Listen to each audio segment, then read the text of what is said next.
In Gainesville, the Florida Gators look for their 6th straight win as they welcome in FGCU. The Eagles, they're trying to pull off their highest-ranked win in school history against a Gator squad that hasn't lost to an in-state opponent all year. 13th meeting between these two is just moments away. Welcome upstairs at KDC Shoal Presley Stadium alongside national champion Alicia Ocasio. I'm Ryan Urquhart. Alicia, this Florida offense dazzled this past weekend against South Carolina. 26 runs off 33 hits. They'll want to maintain that tonight. Absolutely. This Florida offense has been on fire all season. As you mentioned, 33 hits, more than half of them, almost half of them coming by extra base hits and outscoring the Gamecocks 26-3. I mean, this is the time of year that you want your team to turn that extra gear on and be hot going into late conference play. You talk about hot hitters. Florida catcher Jocelyn Erickson has been swinging maybe one of the best bats in college softball. This is the player in the Gators lineup that you want to circle. Jocelyn Erickson has been on fire. 66 RBIs this year, but this past weekend going 6 for 10 with 3 doubles and 2 home runs. She is a phenom. Saucy Jossie in the box. I wouldn't want to throw to her. I think it's a sentiment shared by many. In the circle tonight, the Gators will turn to right-hander Caitlin Oxley. Oxley has been the Saturday starter for this Gator squad with Ava Brown being out, but she's going to come in hot on the right side with a ton of spin, low to mid-60s. Not going to blow it by you, but her screwball on different levels and her changeup is going to be the separator along with that rise and curve that she's going to throw as well. She'll face an FGCU team led by a former Florida Gator in Lindsay Fico. Her first season brought that Mercer team to the Gainesville Regional last year. Always kind of a special moment when you get to come back to where you played. It's a treat, the relationships that you've built, the people that you've had the pleasure of being coached under, and Tim Walton. I mean, she nods her hat to him in her career, and she just calls this place home. It's a special place for her, along with some other people on the squad. And she echoed that when she first met Coach Walton and started practicing under him, knew he'd be destined for great things. And Oli Black, bottom of the order, trying to do some great things, trying to break FGCU's D1 steals record. She's only 2 steals away from that record. A generational player at the bottom lineup looking to flip that switch and show us some speed tonight. First pitch is inside from Caitlin Oxley. We are underway. Umpire and crew tonight, Kevin Conder, Anthony Small, Stephen Gould. Oxley's 1-0. And it is pulled third base side by Sietske Drivers, one of the best hitters in this FGCU order. A couple of home runs this year out of the Netherlands originally. Transferred in from Florida Southwestern. Has been a rock-solid catcher for them behind the dish and has been great at the plate as well. 1-1. And a strike on the outer half. It's 1-2. Coach Fico said that Drivers has improved tremendously and credits that a lot to her mentality and her growth with how she approaches the game. Oxley a 1-2 in row. Fly ball is a foul. Lindsay Fico said she is a beast. They've been very focused on the mental side with her as a hitter and just dealing with the expectation of perfection and trying to find something here on a 1-2 from Oxley. That just missed, 2-2. Ren Oxley has become Florida's everyday Saturday starter through the course of this season, has also been getting the nod in the midweeks for Florida. As sophomore sends it 2-2. Roped past Grover at third. That's just foul. And the Gators have needed arms to step up with Ava Brown unavailable to pitch since an injury in late February. And she stepped up in a big way, got the start against South Carolina game 2 of the series. And did enough to help Florida in their sweep. Ava Brown watching on for a 2-2. It's pulled down the third base line. Grover makes the play, and there's one down.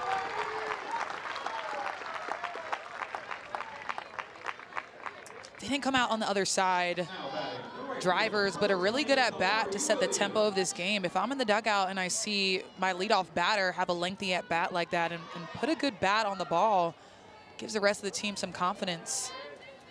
Kamari Williams steps up. And first pitch is humping in from Ren Oxley. Kamari Williams, also a transfer from Florida Southwestern. Played in 116 games there. He's knocked in 8 this year.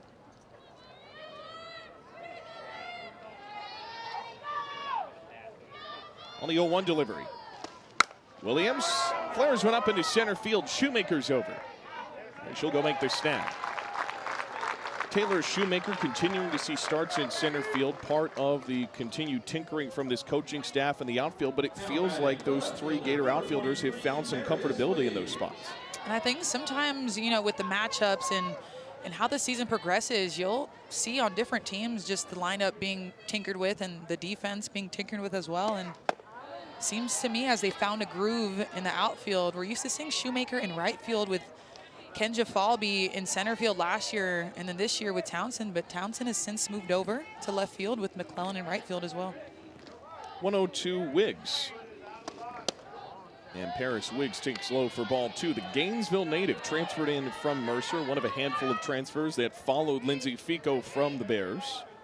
Has had a hot bat as of late. 12 hits in her last 8 games. 2-0. That's off speed. 3 balls, no strikes. Came home with 52. You see, went to Gainesville High School just down the road. Was a 2-time All-State selection. Played for Katie Chronister's dad, who Katie was a pitcher for Florida. 3-0. Takes a strike on the inner half. And there's just a lot of hometown connects. We already talked about Fico in the open, and then Paris Wiggs in this lineup, but she's been a rock for the Eagles, was a rock for the Mercer Bears when she was at Mercer. 3-1 pitch is lifted into center field. Few steps in for Taylor Shoemaker. That'll send us to the bottom of the first. Gainesville native flies out, and Red Oxley faces the minimum in the away half. Florida to the plate for the first time when we come back to KSB.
Midweek FGCU will start the righty, Julia Bakulis.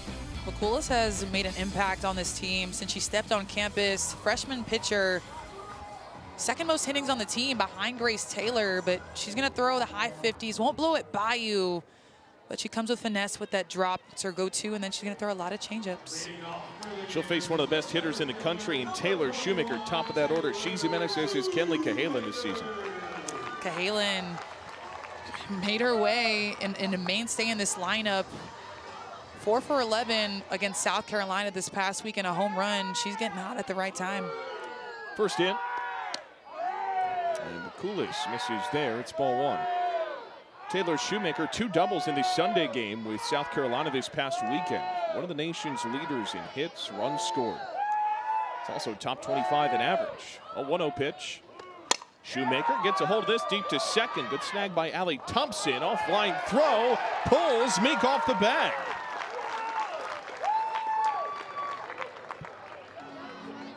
And that's just a scorcher off the bat of Shoemaker. She just hits the ball so hard. And Thompson makes a great grab, but Meek is just not able to keep her foot on. Here's Jocelyn Erickson. That's outside of the first. Well, Jocelyn Erickson is on the precipice of history tonight in a lot of different ways. A chance to hit her 50th career home run. Twists at this one for a strike. It's 1-1. He's also potentially closing in on Florida's single season record as 19 this year. The record's 22.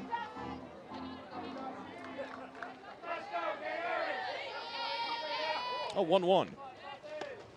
Erickson out in front of an off-speed pitch. McCoolish just pulls the string on that one. It's Erickson a whiff. Felt the wind from up here. That was a good pitch. Let's see what she deals on 1-2. Erickson takes 2 balls, 2 strikes. I like the idea of McCoolish going back to that changeup, but making sure that it's a pitch that Erickson can't touch, especially with what the count was at 1-2. Being able to just span the zone down. A 2-2. Erickson slashes it left center field. Plenty of real estate to the pads. Shoemaker gets the red line at third. A tone-setting double from Jocelyn Erickson to begin this ball game.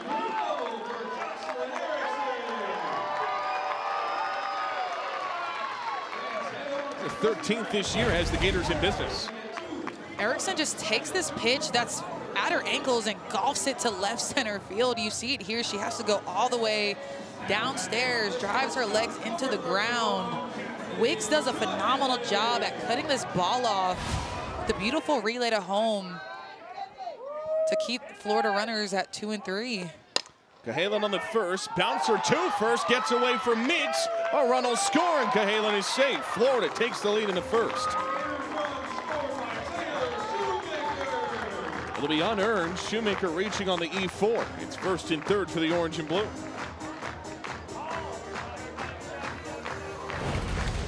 Another hard hit ball to first base. Meek just can't get her glove on it. Maybe looking at the runner going to home.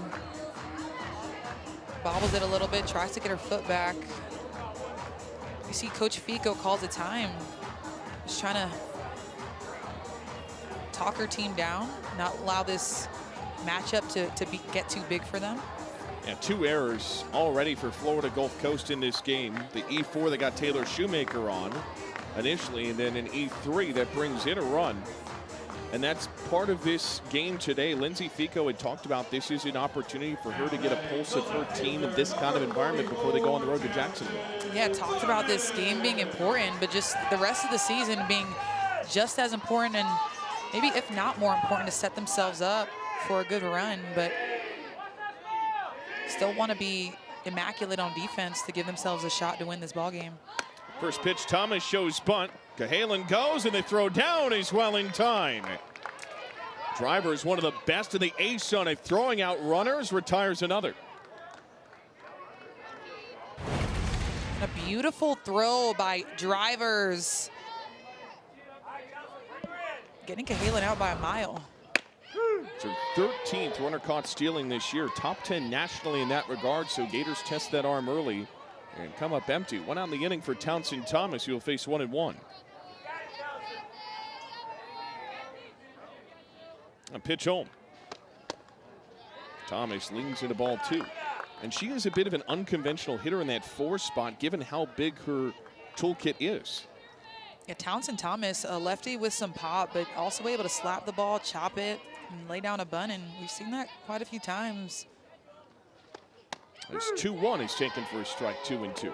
But with her being in the 4 spot, that's not necessarily something you see all the time. You're used to seeing the Jocelyn Ericksons, the Taylor Shoemakers in that 4 hole, but you know, that's something that we see from Florida in general, is just.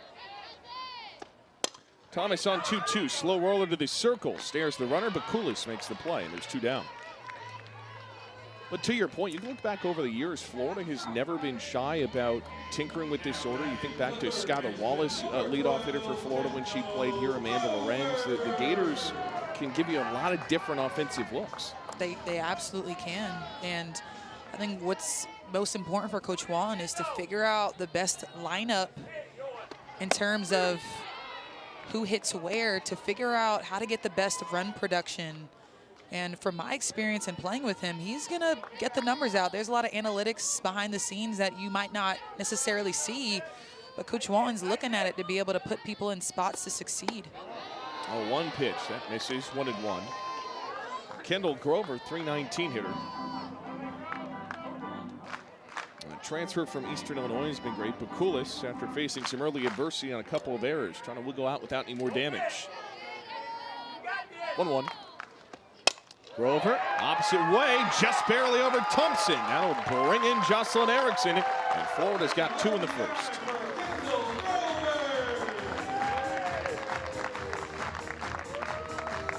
Nice piece by Grover.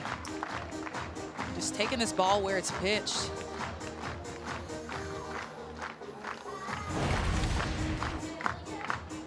You see this ball on the chalk line, virtually impossible to hit, but Grover gets it done right over the head of Thompson.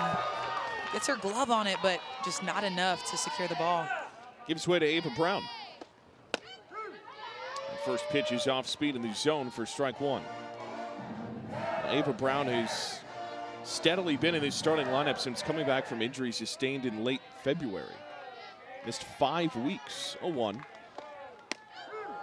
Back-to-back off speeds, quickly 0-2 for Florida's DP. Only had 1 hit this past weekend against South Carolina. Did walk once, but has steadily found ways to produce, whether it's via the walk or via the hit. 0-2. Way outside, 1-2.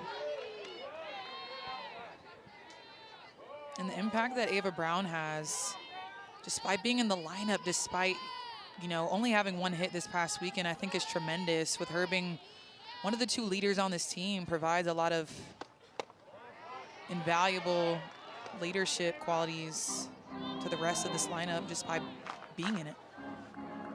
That misses. It's 2-2 now. Brown time to take advantage on the next. And it's 3-2. FGCU has shifted on Ava Brown as well. Oli Black is more in right center field for the Eagles.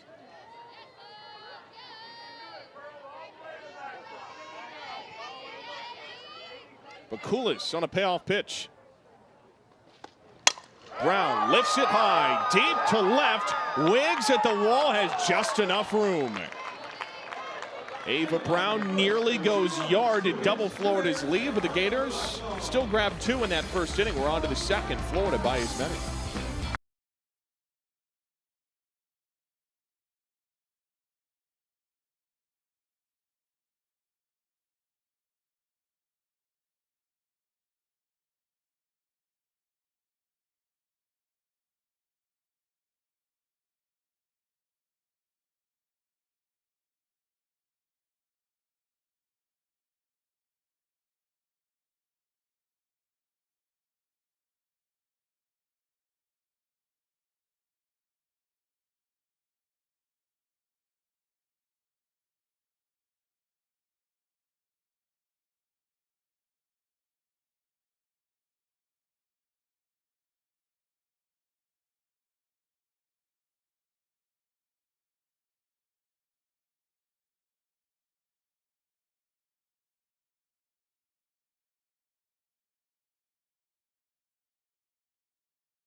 Thirteenth all-time meeting between Florida and Florida Gulf Coast. Gators 11-0 versus in-state opponents this season, but FGCU in their program's history, they've knocked off ranked Florida teams before. Did it in 2022 and 2012.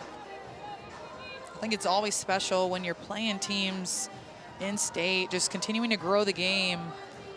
But FGCU looking for a third, try to knock the Gators off that pedestal. And if they're going to do it today, they'll have to respond in this second inning. How can they have a better approach to the plate? I think they're hitting the ball hard. I think they just have to find a gap. and continue to barrel up the ball, but they've looked extremely comfortable and patient in the box. Presley Smith, first pitch hack will float up to short. Cahalan's got it. There's one down in the inning. They're taking their hacks. Got jammed up a little bit on that last one, but put pretty good barrels on the ball. Aggressive mentality going out and attacking Oxley. Sophie Wiley will step up. Saturday starter. First offering rises high. Sophie Wiley out of Miami originally. One of the most experienced in this program, making her 136th career start. Had a really good series against West Georgia. 1-0 pitch is flared up and back. Went 4 for 11 this past weekend. 3 of those hits coming in game 2 where she had a homer and a double. And they're hoping to find a spark here with 1 out in the second.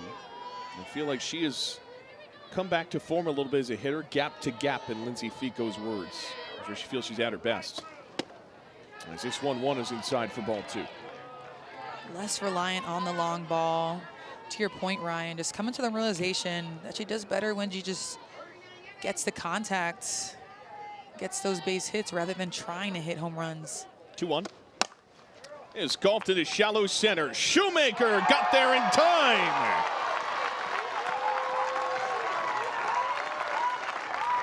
A snow cone snare for the second out of the second. Guess we're taking our shoes off instead of tipping our cap these days, but Shoemaker with the long run to shallow center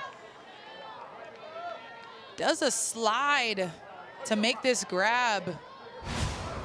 I love to see it. I love the athleticism that you're able to show out in the outfield, and Shoemaker does just that. There's different ways to dive, and sliding, going, you know, to that slide, I think is one of them. 1-0 to Allie Thompson here. That's outside ball 2. We had talked to Taylor Shoemaker earlier this season, and there's so much conversation, as there should be, about her as a hitter, but she said this season also wants to take pride as a defender in the outfield for Florida, and that really showed on that last sliding catch. As this 2-0 is low. I think also when you're playing center field, you naturally get more eyes on you. When you're playing right field, you're playing left field. Yeah, you can make those plays, but I think in center field, with big shoes to fill and foul being center fielders before. A 4-pitch walk here with 2 gone in the inning. Thompson, 17th time she's reached base that way this year. Being in center field, she's able to cover more ground and make, I think, a few more plays with the ball being hit through the middle of the field a little bit more. And Coach Wallet said, look, these outfielders for Florida, it's not like you train every day in just one outfield position. They're very adept and accustomed to playing left, center, right. As Nikki Gibson will take strike 1 on the first offering. Gibson just above the Mendoza line in her average. Yorktown, Virginia native.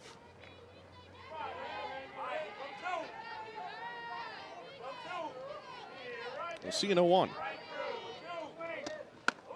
Up and in, 1-1. And a really stellar sophomore season, was 3rd team All-Ace on her average. She's come a little bit down to earth over the last 2 years, but a veteran in this program. A 4th-year senior, 1-1. Wanders outside, 2 balls and a strike. And returner totally bought in Lindsay Fico's words.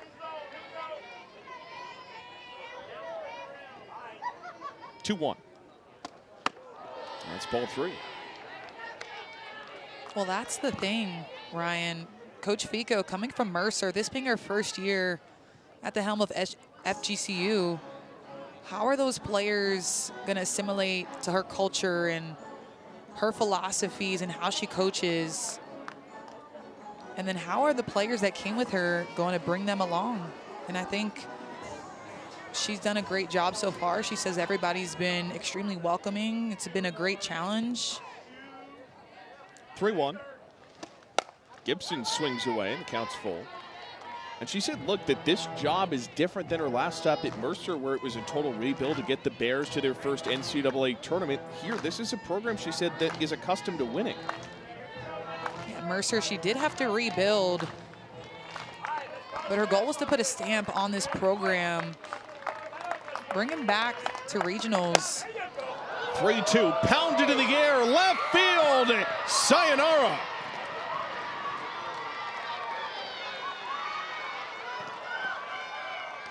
A tying blast into left, it's 2-2.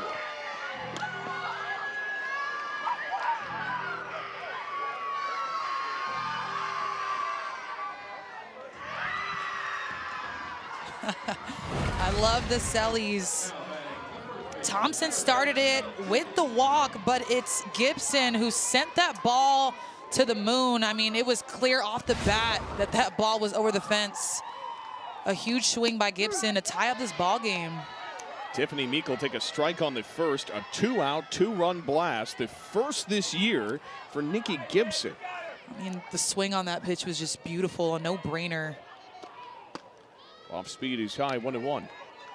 And boy, what a lift for Florida Gulf Coast after 2 errors in the bottom of the first inning. Respond with a 2-run blast after being dispensed quickly with 2 outs in this inning. 1-1. That's high, 2-1. I said it earlier, Ryan. These FGCU hitters just look extremely comfortable in the box right now against Oxley. Oxley has yet to earn a strikeout against the Eagles. 2-1 low and out. And Oxley having some struggles. And Tiffany Meek working ahead of the count. The FGCU 8 spot will see a 3-1. Meek pops this up. And it's playable. Cahalan will call off Grover, make the catch. And that will retire the side. Nikki Gibson.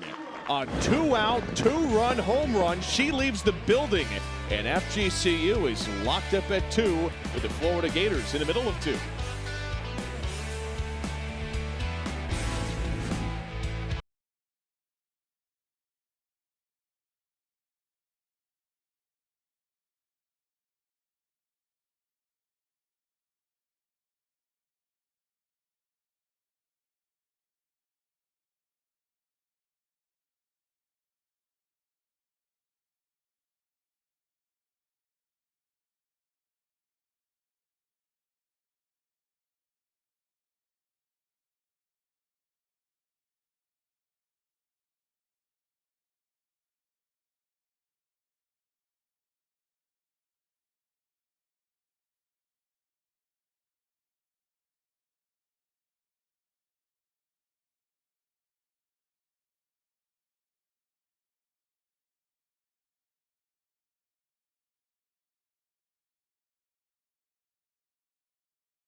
Got ourselves a ball game as we go to the home second. FGCU hits a 2-run blast, and we're all deadlocked at a pair between Florida and the Eagles on Florida Gulf Coast. Cassie McClellan will lead off for Florida against Bakulas. So after some early turbulence, suddenly FGCU is right back in this game, kind of takes some of the pressure off.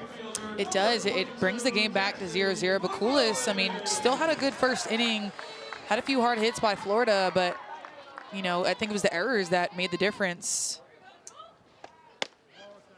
That's outside on the first for ball 1 to Cassie McClellan, who can get Florida right back in the lead. Had a very productive weekend against South Carolina. Cassidy McClellan is one of those players that just keep on getting better. In conference, hitting .357. You take away those conference games, she's hitting .310. So she's a player that's getting hot at the right time. Had to earn her way into the lineup. Last 10 games hitting .409, leading the team. And I see her numbers against the Gamecocks. 7 ribbies on the weekend. There's this 2-0, couldn't frame it up. That's 3 out of the zone from Bakulas. Gators get a lead off the board. This is an offense that can mash. Their numbers are some of the best in the country. A 3-0 to the plate. That misses. 4-pitch walk to Florida's leadoff. And we've already seen in the first inning, even top of 2, how free passes can impact the game. I mean, we saw with the walk when FGCU was at bat and Gibson brings her in on a 2-run home run. Madison Walker will climb in. We'll talk to Lindsay Fico in the top of the 3rd. A former Florida Gator now helming this program. That's outside on the 1st. As it's a battery meeting called by drivers to Bakulas. Had a 5 straight out of the zone. She's got to settle down here, especially with all the momentum FGCU has. Absolutely. I think that gives you, you're able to take a sigh of relief when, Gibson hits a long shot like that. But I think, too, a little bit more pressure to just continue to give your team a chance. But this is the kind of pressure that you want, especially as a freshman, and as much confidence that Fico has in her to just continue to ride the wave and do what she does. I think that's the biggest thing as a freshman. Just got to continue to remember who you are amidst all the craziness in that first season. 1-0 to Madison Walker is low. That's the 6th straight out of the zone. Bakulas has to throw some strikes here. You don't want to get base runners, especially to the top of Florida's order. Several All-Americans up there. 2-0 comes in. That's ball 3. And so now FGCU will call another meeting to chat about it. And this is, part of it. On the road, you got to throw strikes. So sometimes it really is that simple, especially if you're Jody Henniger, who is the pitching coach for FGCU, to come have this word. Yeah, Jordy Chartrand right now, first-year coach at FGCU, just having a word with her pitcher, speak some gospel into her, get her to calm down a little bit. Running up 2 counts, 3-0. I beg pardon, that is Jordy Chartrand. But still, just trying to, again, I think a lot of this is probably on the mental side.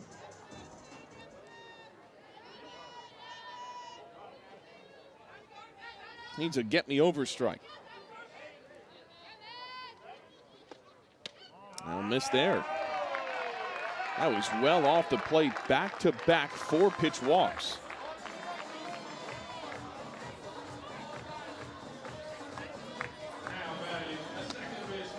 Bakulas is just struggling to find the zone right now.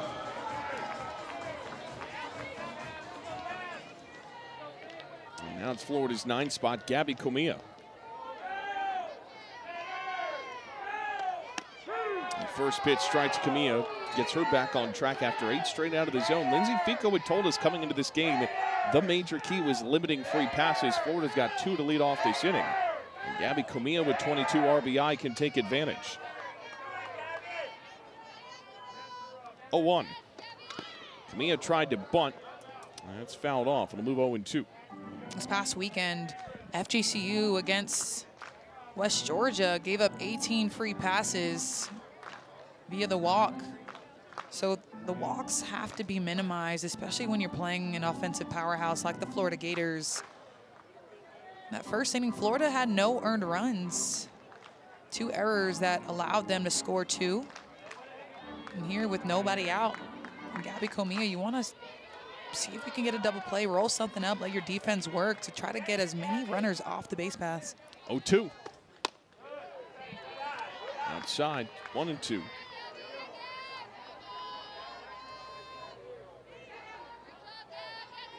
FGCU could really use one of those double plays. Even just an out here would be valuable. 1-2.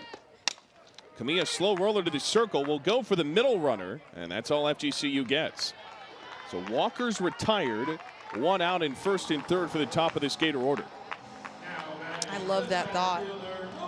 I like it a lot. I think in that situation, just knowing my runners, I'd probably go straight to 3 with a hard hit ball back at me. Just knowing that Walker was on first base, doesn't have a ton of speed.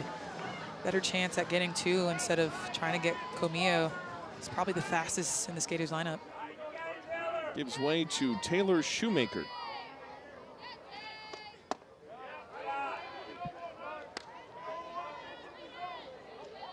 of the nation's best hit producers, 4th in the country with her 70 hits. A .464 average entering this at-bat. Off speed, Shoemaker will take a strike, and Coach Walden emphasized a couple of times that it's her ability to control, especially the bat head, that makes her such a good hitter. Yeah, you've got to be able to control the bat head. That's what allows you to hit different pitches throughout the zone from chalk to chalk. 1-1. Way outside. Good snare by Drivers. But I think what makes her even better hitter is her ability to be patient and disciplined at the plate. You don't necessarily see her swinging at a ton of balls. She takes her walks, but she also hits for average, and obviously we know her for her pop as well. 2-1 sent in. Runner goes, Drivers throws down, and Kamiya's in a rundown. Gators threatening with the double steal. Kamiya will retreat to first.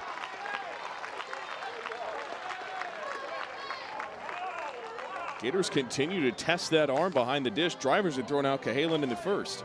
And Drivers is just throwing peas at second base, but a really good job at Thompson, just knowing her runners and being able to see both and not allow anybody to take the next base. A 2-1. Shoemaker softly sends one out of play. 2 balls, 2 strikes. And Kamiya was going on that one as well. That's a very aggressive Gator offense. Taylor Shoemaker reached on an E4 in the first, did score a run off of it. 24 multi-hit games this year, has already matched her season total from last year in that mark. Will get a payoff. And Shoemaker takes it up and away, and the bases are loaded. Into outer space from Bakulis. It's her 4th walk of, or rather 3rd walk of this inning.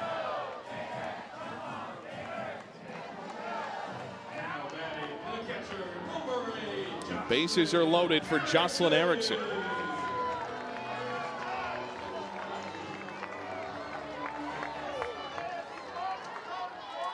Erickson, 19 home runs, 3 off a tied school record. First pitch. Erickson will take upstairs.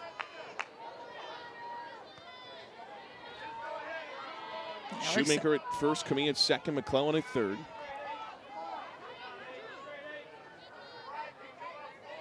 One away from 50 in her career, a 1-0 pitch. Erickson turns into a strike. It looks like she wanted that one, but this is not who you want up to bat right now in this predicament. 49 home runs, 5th in Florida history, and also with RBIs. A 1-1. Down the chute, 1-2. And just recently passed Charlotte Eccles this past Sunday for career RBI with 211. Has a chance to finish maybe in the top 3 or 2 of this program's history. 260 is the record. Lauren Hager set that back in 2015. A 1-2 pitch is in the dirt. 2 balls, 2 strikes. Has a chance today to become part of an exclusive club of home runs and RBIs, just barely over Eccles there. She's on pace, like we said. Francesca Inez got 221, so 10 more over the last whatever's left of this season through the regular season, postseason. 2-2, guided in the air, but this is into shallow right. Williams in will make the catch. Runner will tag, come from third, and is in well in time. McClellan scores, and it's a sac fly RBI to add to that list. Gators back in front, 3-2.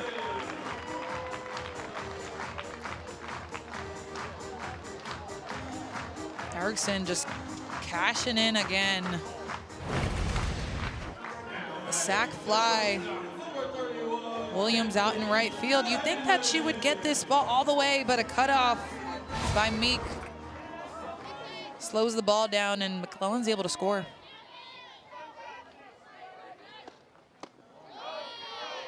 On the first pitch to Kenley Cahalan is low. It's ball 1. So advances. 1 run to the doorstep, and Gabby Kamiya McClellan scores. Shoemaker stayed put at first. A 1-0 to the lefty. Cahalan sends this up the middle for a base hit. Kamiya coasts in, and Florida back in front by 2.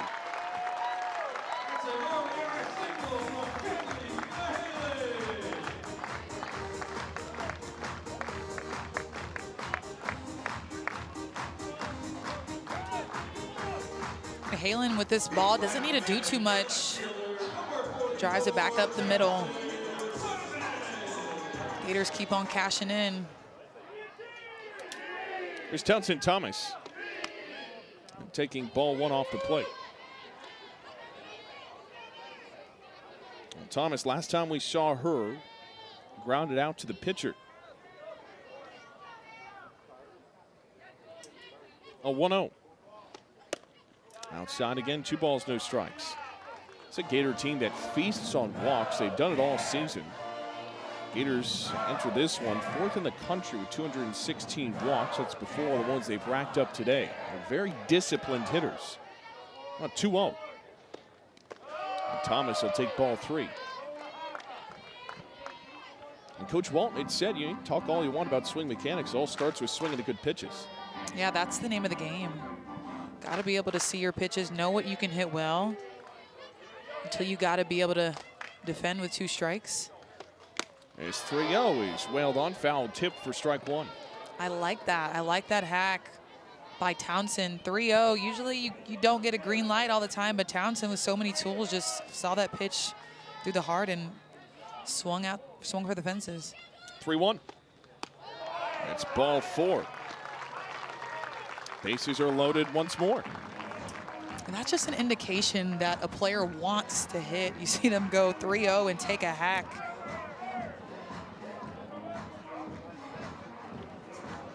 A dangerous spot as Kendall Grover will step in. And FGCU will make a call to the pen. Not wanting to let this balloon anymore. The Gators have already taken a 2-run lead. Ducks on the pond. We'll tell you about the new FGCU arm when we come back to Gainesville. It's Victoria Ash who steps in.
Florida Gulf Coast will turn to the right-hander Victoria Ash for relief innings. The junior looking to stop some momentum that the Florida Gators have. Coming in with a 5.48 ERA. Taking a different role this year. High 50s, mostly east to west. Likes to stay away with that curveball and screwball that she utilizes. And can't forget that changeup, first pitch strike. It's facing Kendall Grover with the bases loaded, but Coolis is still responsible for all 3 that have reached in this moment. Kendall Grover already a ribby today. On this 0-1, we'll take outside, it's 1-1. So Victoria Ash grew up in Fort Myers, Florida, just down the road from FGCU. Only returning arm, ball and a strike on the righty. 1-1. Grover sends one on a line foul. It's 1-2.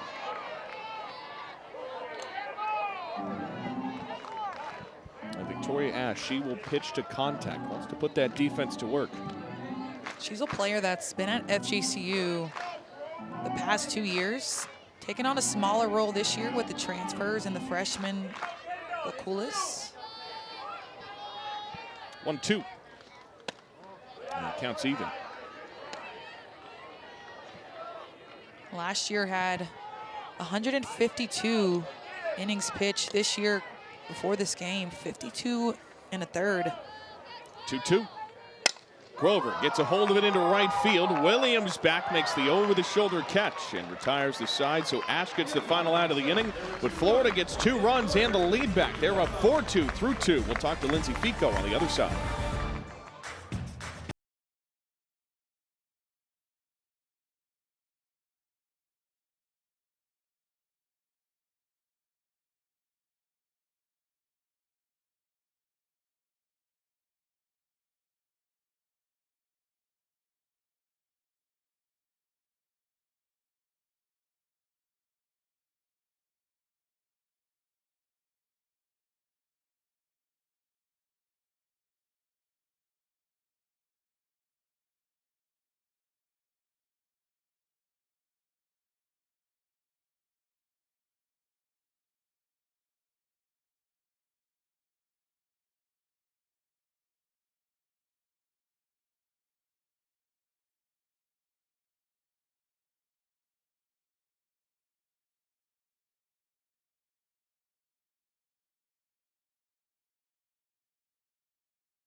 Florida up 4-2 as we slide our way to the top of the third, joined by Florida Gulf Coast head coach Lindsay Fico. Coach, let's start with the home run in the second inning. 2 outs in the frame. Florida looks like they're on a roll, and here comes Nikki Gibson. What'd you see on that pitch? Listen, you know, she works really, really hard, and obviously this is probably her putting stuff on my head right now, but we're just happy to see the hard work pay off when it needs to pay off. Coach Ash coming in, a ton of experience, but what did you like about her closing that door on that last out? Yeah, I mean that's what we asked for. You know, we're going to pitch by committee tonight. We knew that we were going to pitch by committee, and essentially that's all we can ask for from Tori Ash. That's exactly what she's in there for. We're not trying to blow it by anybody, just trying to get ground balls and fly balls. Coach, you've got incredible balancing skills as well. Thank you for the time. Thank you. Lindsay Fico, it's a balancing act being a head coach, both literally and metaphorically, and it's obviously crushing it in that regard. And her team will have an opportunity to respond. What's more, how can they do it here in this third inning? I think they're just going to have to keep barreling balls up with Oxley and swinging at good pitches. She has a ton of spin. She brings that finesse. Just got to find something and find the top of it so you're not getting caught in the air on a fly ball. Upstairs on the first. But that balancing act was quite impressive. I was trying to see how many Evo shields they can get. Black sends one out to right, and there goes Cassidy McClellan for the squeeze. There's one away. Yeah, it's impressive. There was about 4 mitts all stacked. It was kind of like Jenga. It was giving me Princess Diaries. Like, yes. I was just waiting for her to walk with them on and see if she could balance them. I was going to say, it'd be really impressive if you get all the way back into the dugout with it, but I think with a headset on, that's a little bit of a challenge. Back to the top of the order. And Drivers fouls off at first. The first time we saw Drivers, she grounded out one of FGCU's best hitters, second time through this order. Everybody's seen Red Oxley once.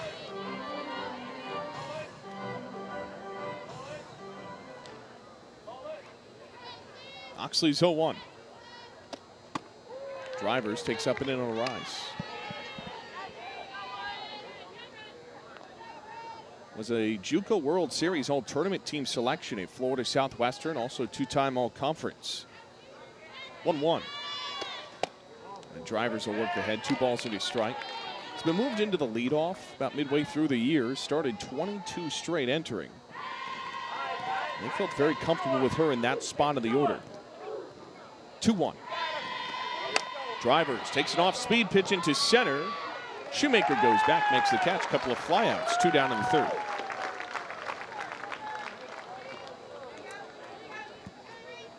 They're putting barrel on the ball, Ryan. I think if they continue to swing at good pitches and do what they're doing, they're going to find holes.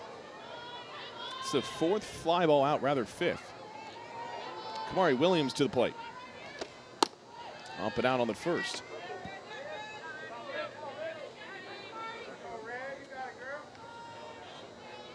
Should clarify to the outfield, but still. 1 ball, no strikes. Pitch.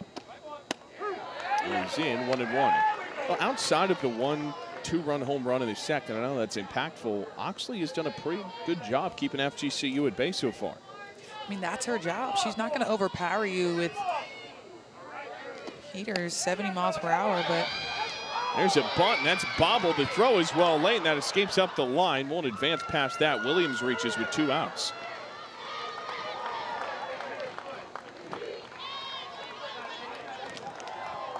in real time, that play was maybe a little bit confusing.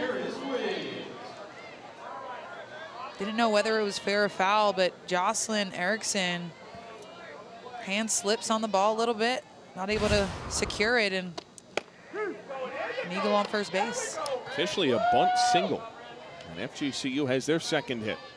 The tying run comes to the plate with 2 outs against him. Deja vu, this time with Paris Wiggs, the Gainesville native.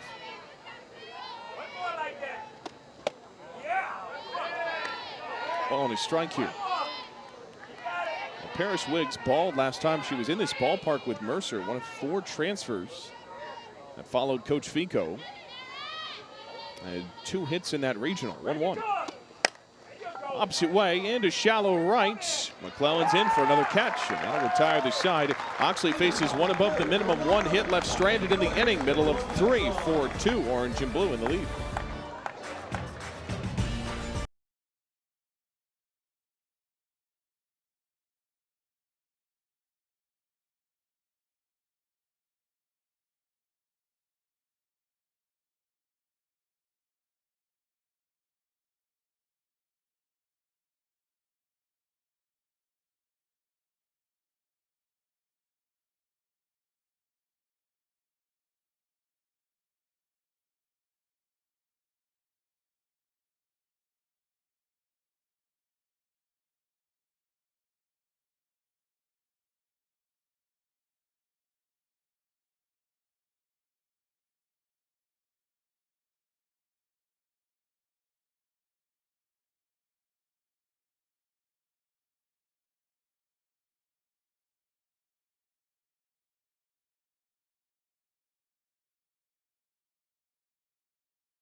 Already a busy week in the SEC. Man, how about yesterday? Samford walks into the #2 Crimson Tides building and picks up their highest ranked win in program history. And of course, Oklahoma takes a series against Texas.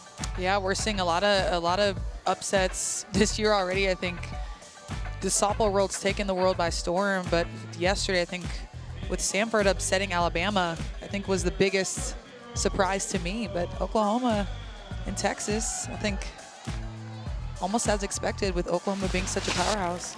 Yeah, absolutely. Alabama, it's going to muddy some things up from an RPI perspective. Ava Brown leads off for Florida. It's up and out for ball one. Of course, Keegan Rothrock and Carlin Pickens both throwing no-hitters this past weekend. Also adding to the intrigue of this league as we get into the final month of the season. Ava Brown nearly missed a home run her last at bat. 1-0. That wanders wide, 2 balls, no strikes. That kind of also puts Oklahoma in essentially the driver's seat for a regular season crown. Florida's got 4 losses. OU's only got 1. But the Gators, they don't see the Sooners, Texas, or Alabama. 2-0. That's slow. 3 balls, no strikes. So if Florida takes care of business these next couple of weekends, top 4 seed definitely in the discussion for the SEC tournament. But that regular season crown, you never know. Absolutely, and when you're winning and you're in the place that Florida's in right now, it's the worst game to play. It's waiting for somebody to lose to hopefully kind of impact where you're standing. It's in there for a strike. We'll talk to Florida's head man, Tim Walton, in the next inning, top of the 4th. 3-1 on a line right field. Nice snag in stride for Williams.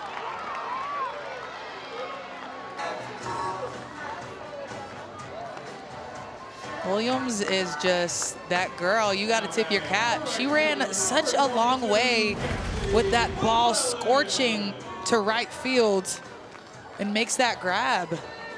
She's just got a ton of speed, able to make it look easy, and a ton of smiles for Williams. Cassie McClellan climbs in. And the first pitch is off the outer black. We've seen a couple nice outfield plays today on both sides. I love to see it. We talked about Shoemaker with that sliding grab. Williams in right field. Even Paris Wiggs in left field for the Eagles to cut that ball off. Just as the 1-0 pitch is outside. Clean defense. It's how you win ball games. Well, FGCU is going to need that defense. Florida's offense, one of the best in the SEC. 2-0. Found the zone there, 2 balls and a strike. And Cassie McClellan especially, career high 5 RBI in the middle game of the South Carolina series, taking on Victoria Ash out of the bullpen.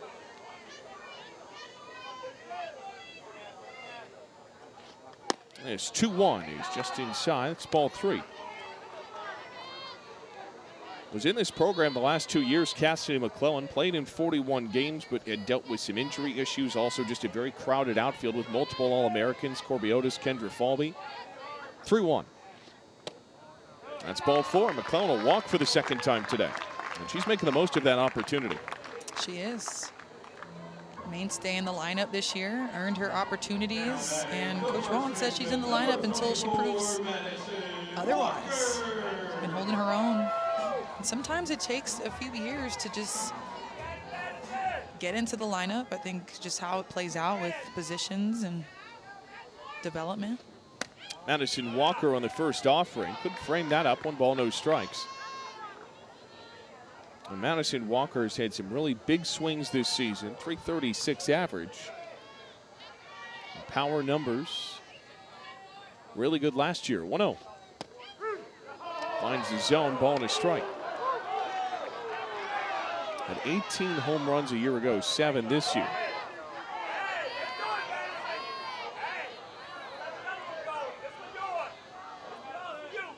One.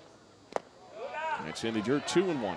Had a really cool opportunity this past December. Was part of the SEC Student Athlete Volunteer Program. Worked the SEC Football Championship. Said she met Kirk and Peter Herbstreit, his dog. Maybe slept 15 hours, she said. Wants to work in operations. 2-1 pitch. Bouncer to short, could be 2. There's 1. And well in time for the double play. 9th this year for Florida Gulf Coast. Gets them out of any further trouble. We'll come back in the top of the 4th. Talk to Florida head coach Tim Walton. 4-2 Gators in front.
Top of the 4th, FGCU in Florida. Gators in front 4-2. Now joined by Gators head coach Tim Walton.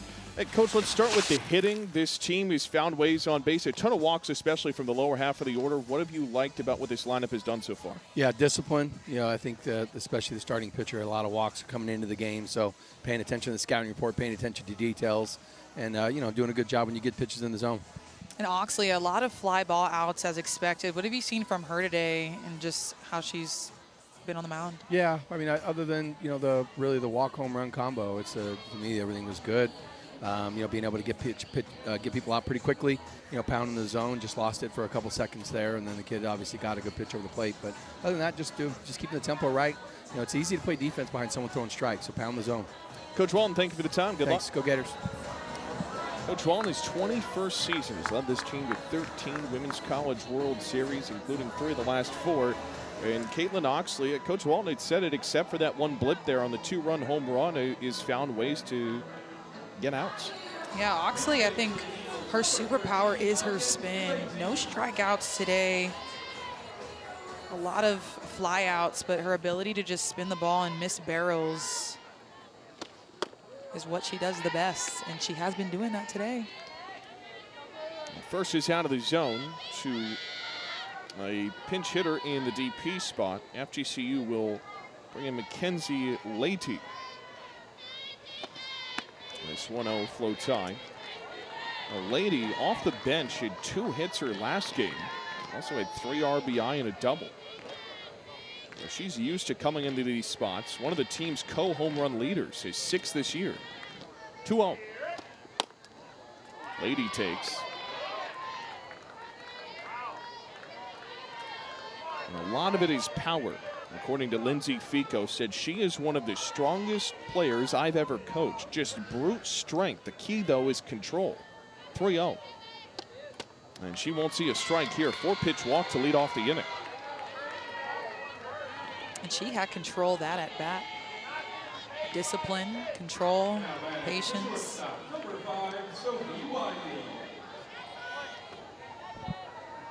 A runner on board for Florida Gulf Coast. Sophie Wiley will get an opportunity.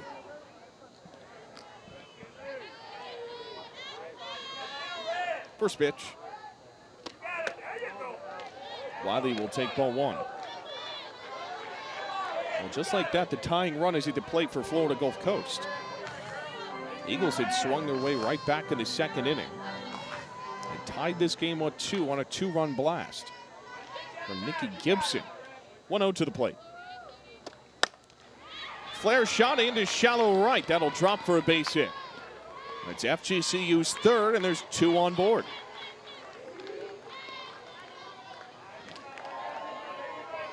Wiley, who had a fly out her last at bat, sends this one back into center field, or shallow center rather. Allison Sparkman, former Florida Gulf Coast Eagle, is getting warm in Florida's pitching lab. Olivia Miller is also taking some tosses for the orange and blue. That first pitch is into zone for a strike, 0-1. That's a precarious spot for Caitlin Oxley. She walked Thompson back in the 2nd. That teed up Nikki Gibson's home run. The 0-1. Thompson hints at a bunt. It's 1-1. A transfer from McClellan Community College. Her sister plays in the SEC is Grace Thompson, junior infielder at Ole Miss. Was a first-team All-Region, second-team All-American selection at McClellan. McClellan should say, swings at this 1-2. A lot of letters. A lot of letters. We have McClellan and Wright. She's from McLennan Community College. Trying to take advantage on a 1-2. Counts equal. Caitlin Oxley has worked into some trouble trying to wiggle out of it. Protecting a 2-run Gator lead. 2-2. And 1 hops home. What do you throw here if you're Oxley? Honestly, she couldn't go wrong with a low rise. I think she's getting a lot of fly balls, moving the ball a little bit higher in the zone. This is laser down the line, a fair ball. Smith will turn at 3rd and score. It's a double for Florida Gulf Coast. Tying run is on the doorstep.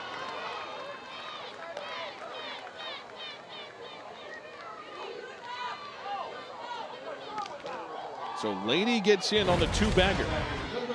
Thompson just lets this one rip to right field. Makes me eat my words on that low rise, but keeps her barrel even, and that's the key to hitting a rise ball. So makes an adjustment and cashes in on a few RBIs. So Legacy is plated. Wiley to 3rd. Thompson's at 2nd with the RBI double. Gators a quick meeting with Oxley. A mental reset is now Nikki Gibson will step to the plate. Already has one of the biggest swings in this game. Coach Walton wants a word too. I think this will be it for Caitlin Oxley, potentially in this start.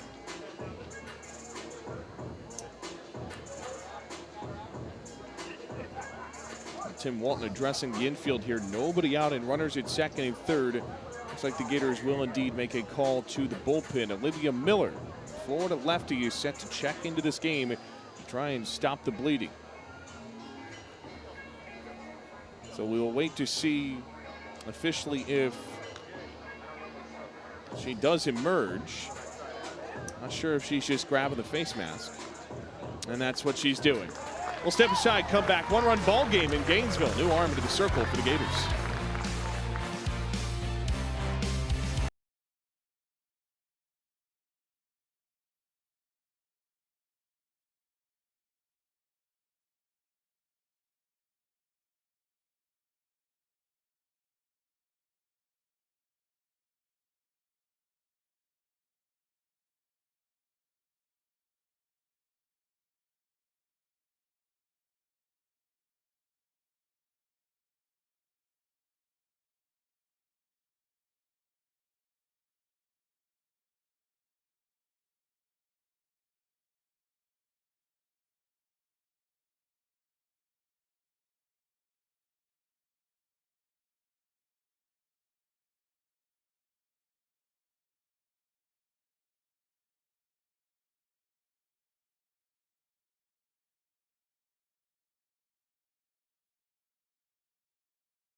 Gators will bring in left-hander Olivia Miller in a tough spot. Olivia Miller, this is nothing new for the junior. 20 appearances, and none of them are starts. She comes in and cleans up the mess. It's typically what Miller does. But she's going to come in and sweep the plate with that curveball, but been developing a backdoor curve that's proven to be filthy. Also comes in with a changeup and locates her pitches extremely well, and that's what makes her hard to hit. And there's your changeup right on cue. Right. Love it. Love a good demonstration. It's 1-1 on Nikki Gibson. It's already done damage in this game. 1-1. Gibson takes up and in 2-1. So walk, single, and double has teed up the situation. Go-ahead runners in scoring position for Florida Gulf Coast. 2 wins all time against Florida came in 2012 in the regional. Also won in 22. This 2-1 is a slow roller up the middle. Cahalan couldn't grab it. The tying run will score. Sophie Wiley is plated. It's 4-4 in the 4th.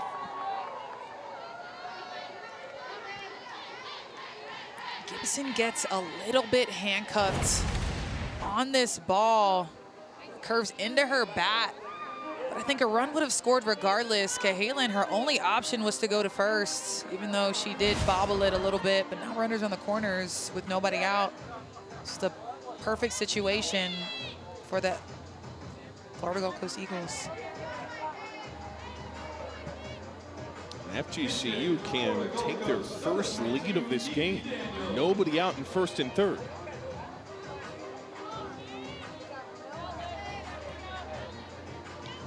Tiffany Meek will be pinch hit for. It's Kiki Daniels out of Kennesaw, Georgia, is one of their strongest swingers. Is the other co-home run leader on this team. Takes a strike on the first. It's 0-1.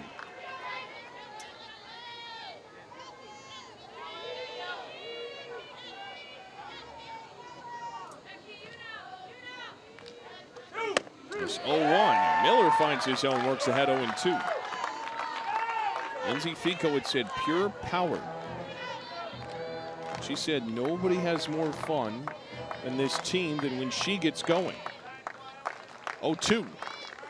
Daniels caught a piece. Had a multi-home run game in the Queens Series. Was the first 2-homer game by an Eagle since 2022 against UCF. She's got power. And a chance to grant the Eagles their first lead. Nobody out of the inning. Go ahead runs at third. 0-2. Daniels saw just enough to stay alive there.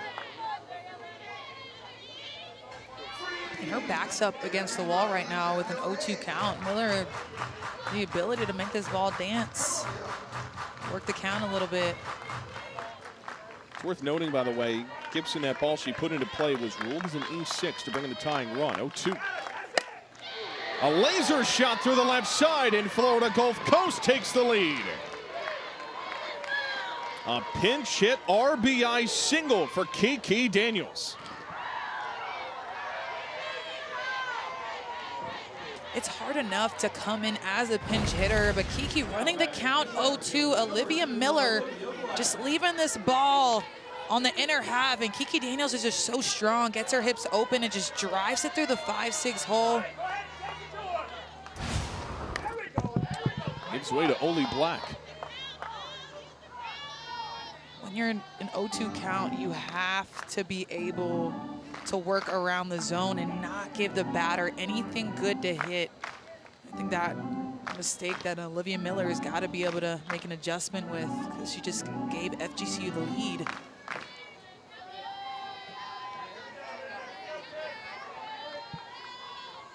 FGCU's 9 spot is up, 0-1. Erickson couldn't get it, it's 1-1. Oli Black, a Hall of Famer at FGCU, was named to the university's Hall of Fame for the class of 2026. Highest honor bestowed upon a student there, 1-1. Black tried to bunt, and it's 1-2. It's the 13th student athlete in school history to win that award, only the 2nd softball player, and she is impressive as they come on and off the field. According to Coach Fico, does everything the right way, brings in the younger players, leads by action, graduated 3 semesters early with a 4.0 GPA. It's getting her master's.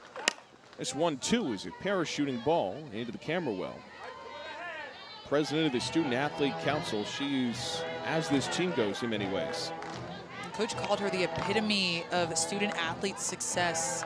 Somebody like her is a generational player, but I think what's so important is that she brings other athletes to the grind. So that she doesn't just bring her fellow seniors. She'll go down on strikes here. Olivia Miller, a massive first K for Florida's pitching staff. To my point, she doesn't just bring seniors, but she also brings freshmen to show them how to work. But huge out by Miller to be able to lock that down after an RBI single. Top of the order with drivers. Well off the plate on the first. So all the damage coming from the bottom 2/3 of the order for Florida Gulf Coast.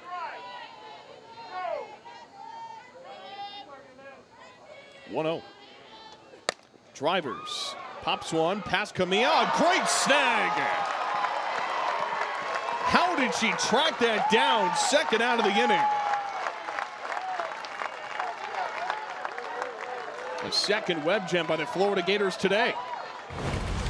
Comia is just dirty at second base. Runs a long way and then hops in the air to make that grab. We've seen a lot of dives, a lot of her extending herself to try to get out. This one, she comes up big to secure the second of the inning. And Kamari Williams down 0-1 after the last pitch. First and second for Florida Gulf Coast. Downstairs, ball and a strike.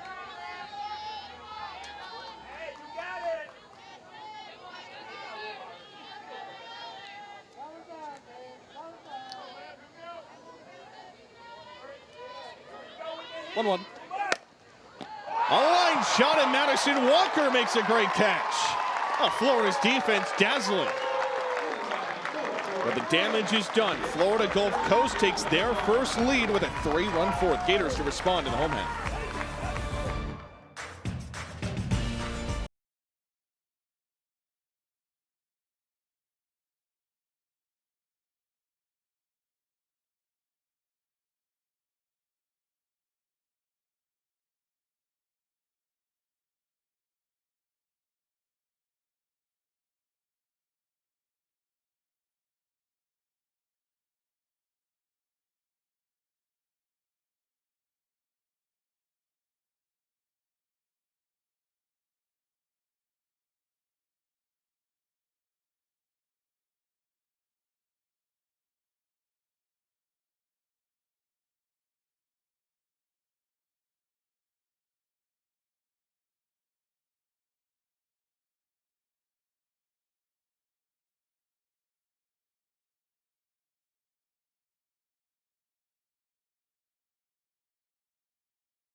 FGCU in the lead of the number 7 Florida Gators, looking for their highest ranked win in program history today.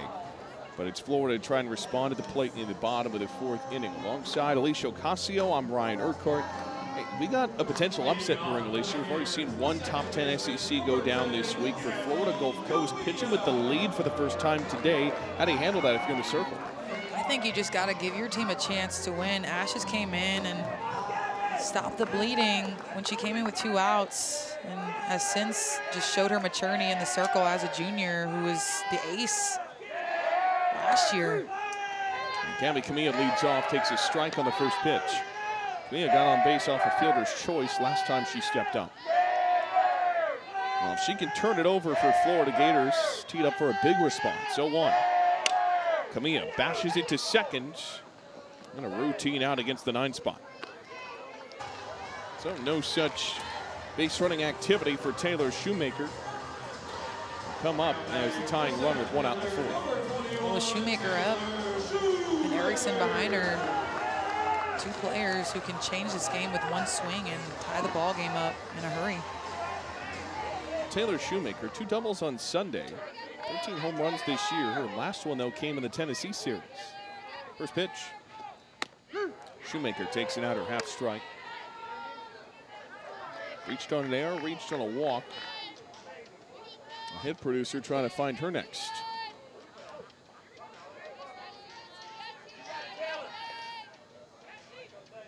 On the 0-1.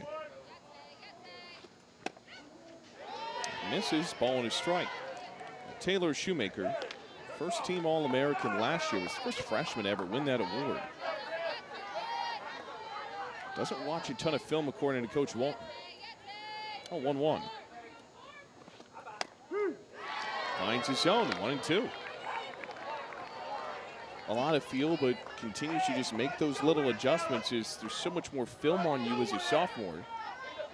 It's hard to sustain year over year, but her average has been up to the 400s, 389 last year. 1-2 on an off-speed offering to right center. You bet it's gone.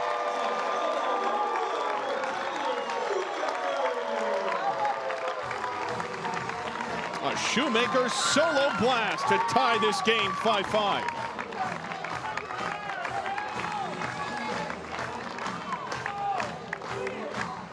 Just talked about her ability to change this game with 1 swing, and here she does it on an off-speed pitch. Left belt high over the plate. Made it easy for Shoemaker to put another one up on the board to tie this ball game.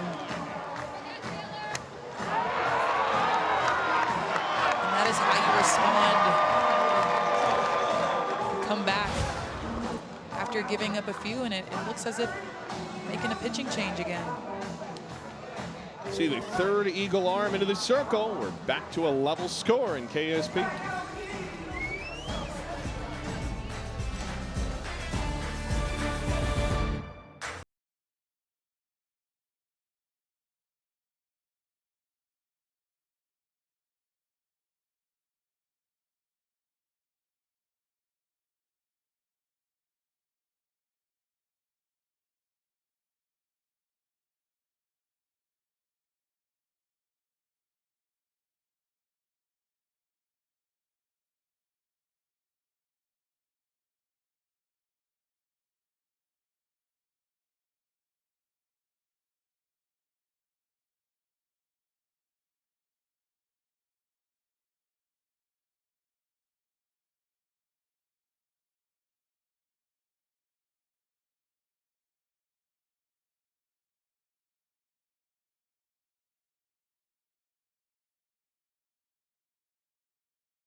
For FGCU, right-hander Tegan Gabriels into the circle.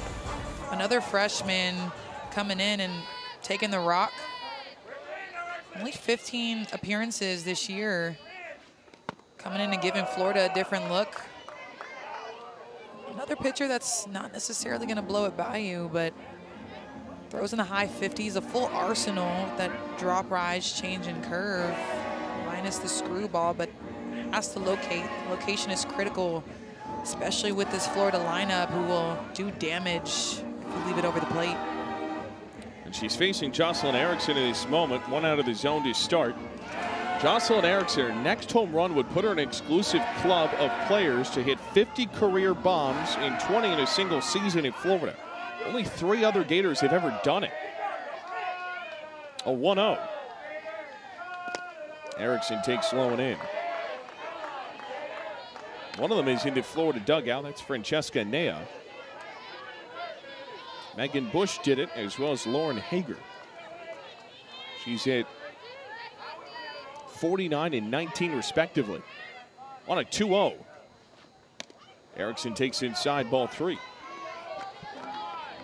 Gabriel's struggling to find the zone. In order for Erickson to clinch another home run, she's got to be able to see a strike. Some jitters right now.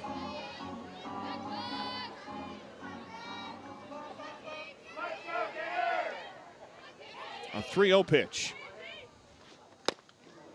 That's 4-pitch walk to Jocelyn Erickson.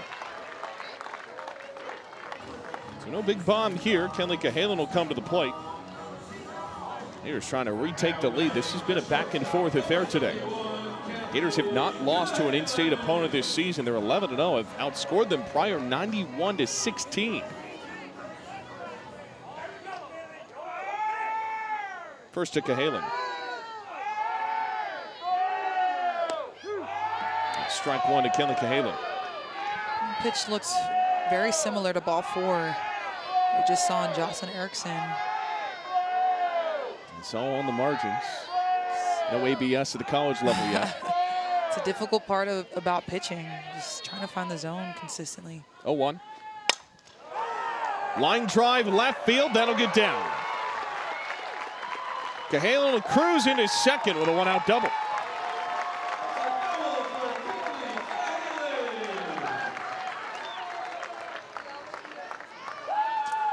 One thing Cahalan is good for is inside outing a ball. She's able to just clear her hips. She even steps out on this one to be able to extend her hands. Throwing that pitch that's on the inner half. Takes it to left field. Wiggs again does a really good job at cutting this ball off.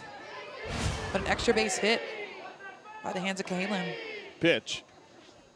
Thomas takes outside. Good snag by Drivers. She's done some really good stuff behind the dish tonight. She is. She's mature back there. She's somebody who's going to be a brick wall. We've seen it today. And then you add that arm in there. It's so hard to throw on her. Excuse me, steal on her. Her throws are hard. It's inside. Makes no good snare there.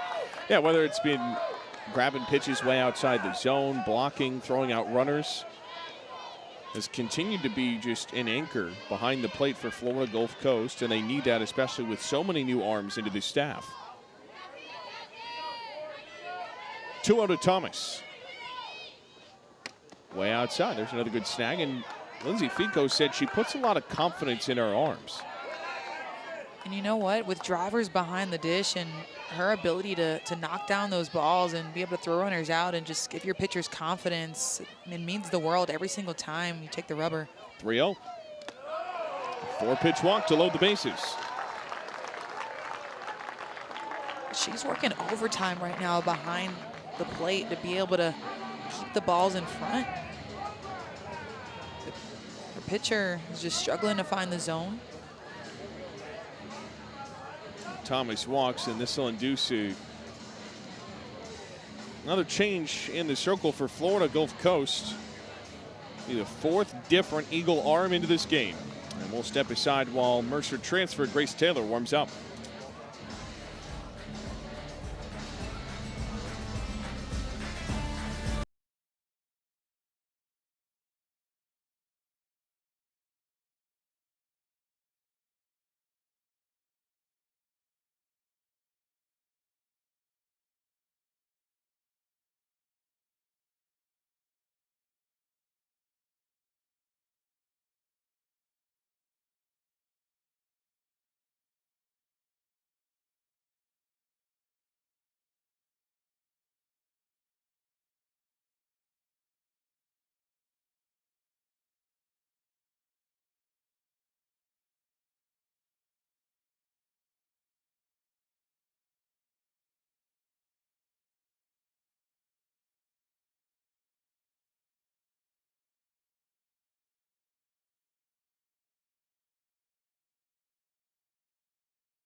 Right-hander transfer from Mercer, Grace Taylor, steps into the circle for the Eagles.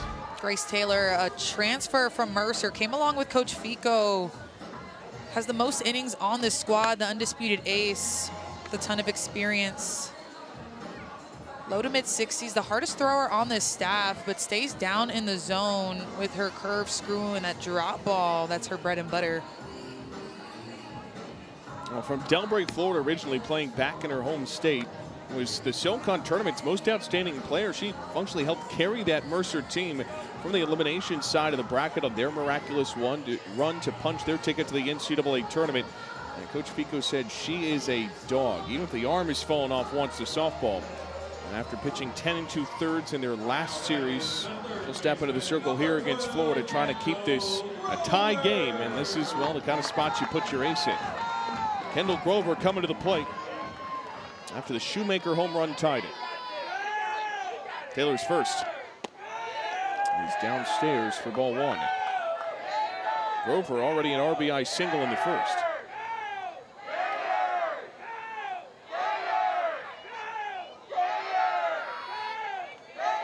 On a 1-0. Found the zone, 1-1. Kendall Grover. Coach Walnut said she was a silent assassin preseason, can really hit well. And that has panned out for Florida. It's been solid in this Gator order, 1-1. Grover rips one foul past Coach Walton at third. He said it's partially the quickness she has and puts that on display there. Early in the season, he spoke to that and said that she's got some real estate in this lineup and doesn't foresee her getting out of it and has earned her stay. A 1-2.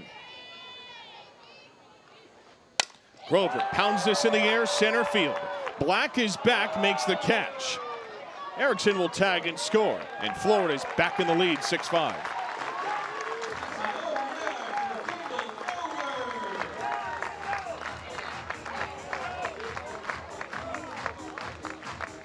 Productive out by Grover in the box. Able to take the lead on that one. Halen with the late tag at second base, advancing to third.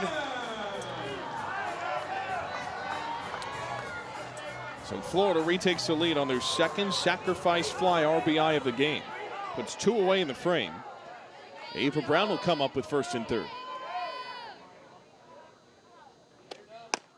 And first pitch strike on the inner half. Shoemaker tied the game with a solo home run.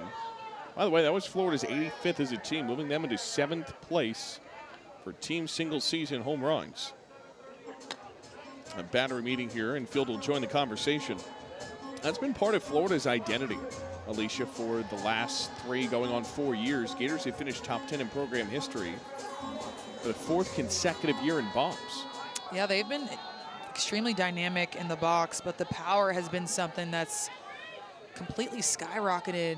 I think Florida in the past has had a string of All-Americans in the circle, but now just emerging offensively. And if they can just allow the team to just fire on all cylinders, they're going to be tough to beat.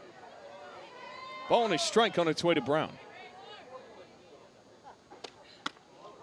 Or continue to be. Absolutely, and part of that too is really softball in general. We've seen the offense perk up in recent years, and you can attribute a lot of that to the advancements in data and analytics and how much hitters can really study. 2-1. Brown chops one deep to short. Short way flip to second will get FGCU out without any further damage. A sac fly RBI to take the lead. Shoemaker's 14th home run tied it. Her first since the Tennessee series. Shoemaker sends this well out of the yard. Gators grab 2 runs in the frame, and they're back in front in this teeter-tottering midweek affair. FGCU in Florida.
A fifth inning tradition at KDC Show Presley Stadium, the YMCA. And the Gators a one-run lead as we go to the top of the fifth. She's Alicia Ocasio. I'm Ryan Urquhart. Alicia, this one's gone back and forth tonight. This has been about as good as you can ask for if you're Lindsay Fico, as they've been challenging a top 10 team. This is exactly what she's asked for, just her team to be competitive as they head into the last 3 weekends of conference play. We saw a few unearned runs come in early, but the bats have came alive on both ends, and FGCU is looking really comfortable in the box.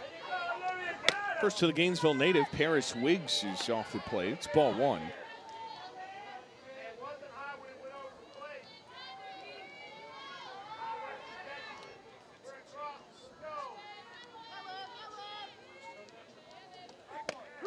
That's out in the zone, finds the outer black. Couple of defensive notes as Ella Wesolowski has come in as Florida's catcher. And the first baseman is Jocelyn Erickson, so she moves from the 2 to the 3 spot. One hop to Camilla, long throw, and Erickson snags it.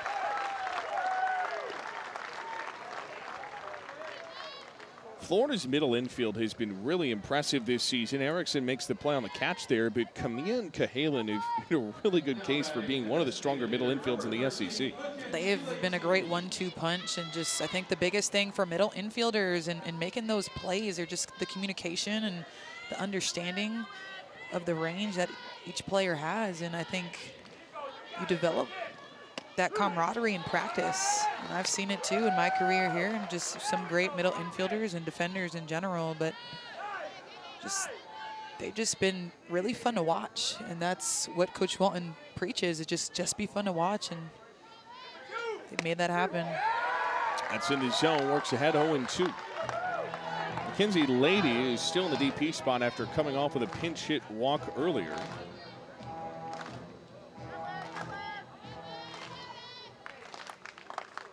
Oh, 2. Lady rips it up the first base line. Easy out for Jocelyn Erickson. This is an FGCU offense, Alicia, that entering this game, 10th in the ACE on an average, 9th in slugging, 9th in OBP.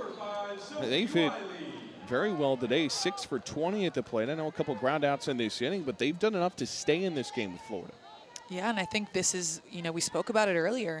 This is the time that you want to be able to put your foot on the gas going into the last few weekends of conference. And this team, as I mentioned, I can't say it enough, they just look fearless when you're facing a team of this caliber. They just gone in there and taken their hacks.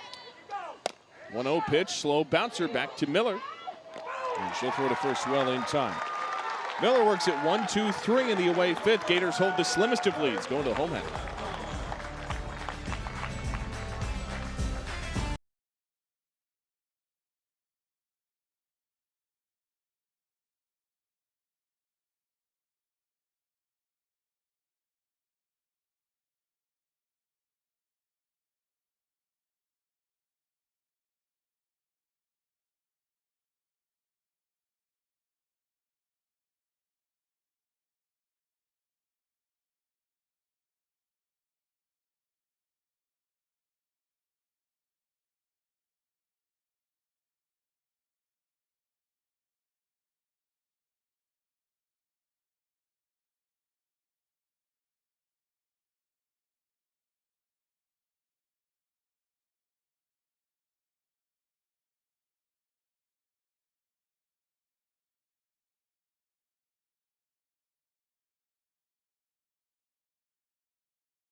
We got a one-run ball game as we go to the bottom of the fifth. Gators trying to add on to their lead after retaking it in the fourth. Cassie McClellan will start the party. 2 walks today against the 4th different FGCU arm in Grace Taylor, who's their ace is just as capable of keeping this at a one-run ball game. They'll need their ace to step up. Transfer from Mercer, spent 3 seasons there, appeared in nearly 100 games. First to McClellan.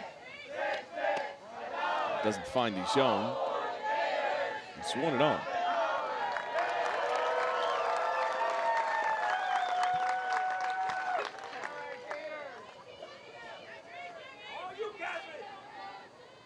Pitch in. McClellan will take ball 2. Thought that was a pitch that could have gone either way. Just looking to try to paint the corners and not give them too much to hit. 2-0 toss. McClellan whacks it in the air, center field. Black will watch it go into the palm trees.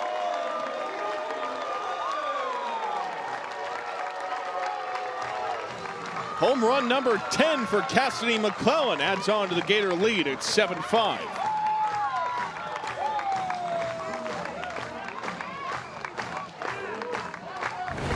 McClellan just turning this one into a light show. This pitch over the heart of the plate. It's a goner off the bat, and she knows it. Gators are now up 2-0. McClellan is just so hot right now.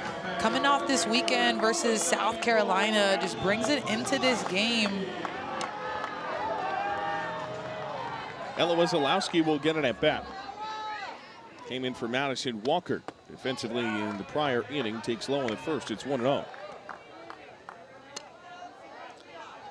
Ella Wesolowski, more off the benches of late, has been an everyday starter when Ava Brown was out of the lineup. 1-0 toss. It's low, 2 balls, no strikes, but she's a veteran. Spent 2 years with Mississippi State.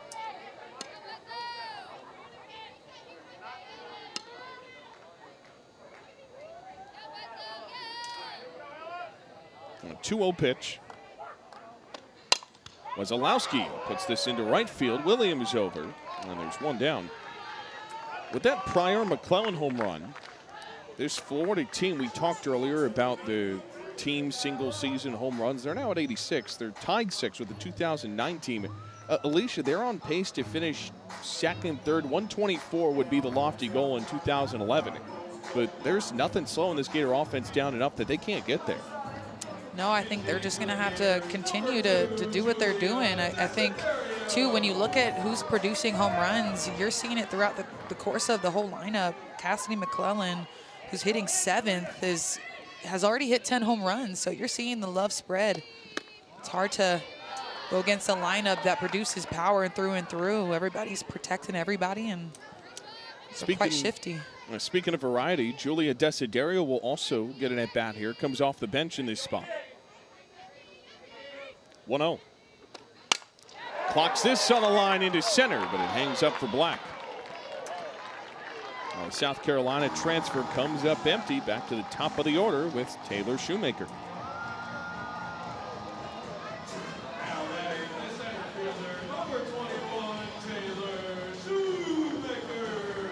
Gators back-to-back innings with a home run. Taylor Shoemaker was one of them. First offering. Takes low, it's ball 1.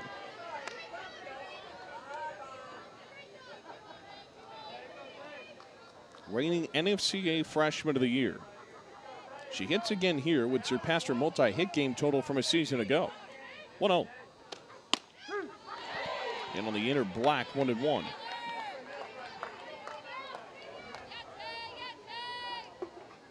Talked about her swing growing up, said she put a lot of effort into it, especially when she was playing travel ball, focused on her lower half. This 1-1 is low and out.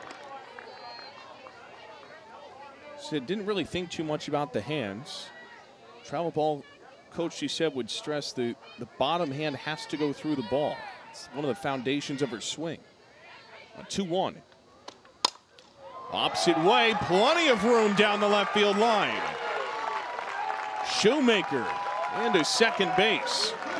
Her second extra base hit comes in the 5th.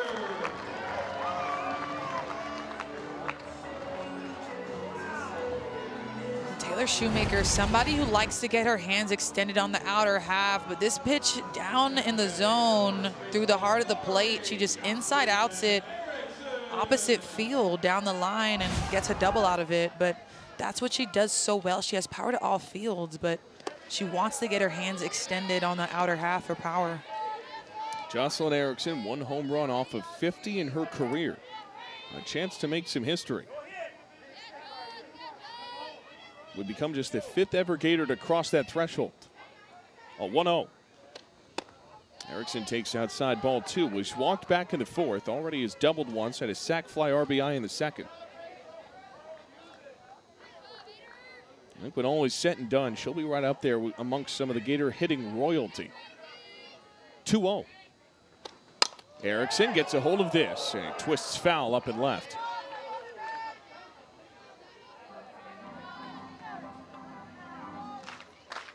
Right now, 3rd in the SEC, 7th nationally in homers, top 5 in RBI, only 3 behind Kendall Wells at Oklahoma. She's found a really good routine, she said in her words. 2-1 to the plate. Erickson tomahawks one to second. Tough snare, throw to first is not in time. Oh, forget the power swing, comes up with an infield single. And sometimes that might be all that you need. Pounding the ball into the ground. Getting Thompson to charge it, and Erickson just shows off her speed going down the line. First and 3rd spot for Kenleigh Cahalan. A quick meeting, as this will go to video review.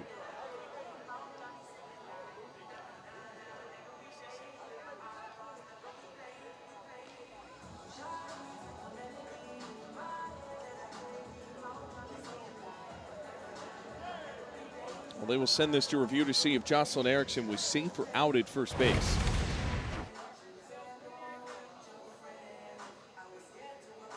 Well, from this angle, she looks safe. She does. And you know what? In real time, Ryan, I wasn't sure if she touched the orange bag or the white bag. That was another thing that I thought they might send for review. As a runner, you have to touch the orange bag when you're running through first base. Base of safe is confirmed. That is Gulf Coast first challenge. So Lindsay Fico spins her first challenge in the 5th. And Jocelyn Erickson still safe at first base. One of Florida's 2 captains.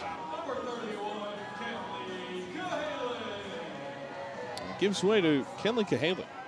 I think that's a fair challenge, a good challenge, especially when somebody like Cahalan, who's already 2 for 3 today, comes up to bat. Outside on the 1st. Yeah, mentioned she's already had an RBI single and a double. Reached on an error as well. Had a 3-hit game in the middle meeting with South Carolina. Now 15 multi-hit games this season. 1-0 pitch. Unleashes to left center. It's off the top of the wall.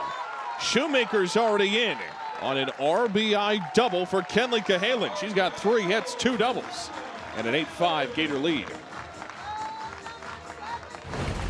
Have a day, Kenleigh Cahalan. Another pitch left over the heart.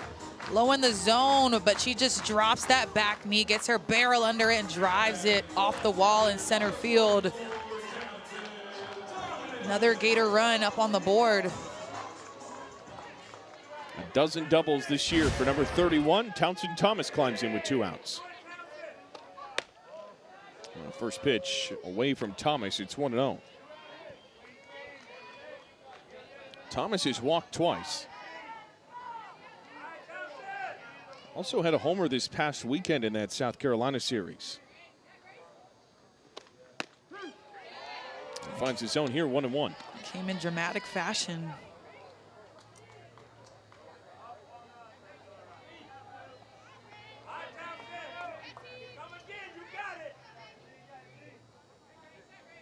One.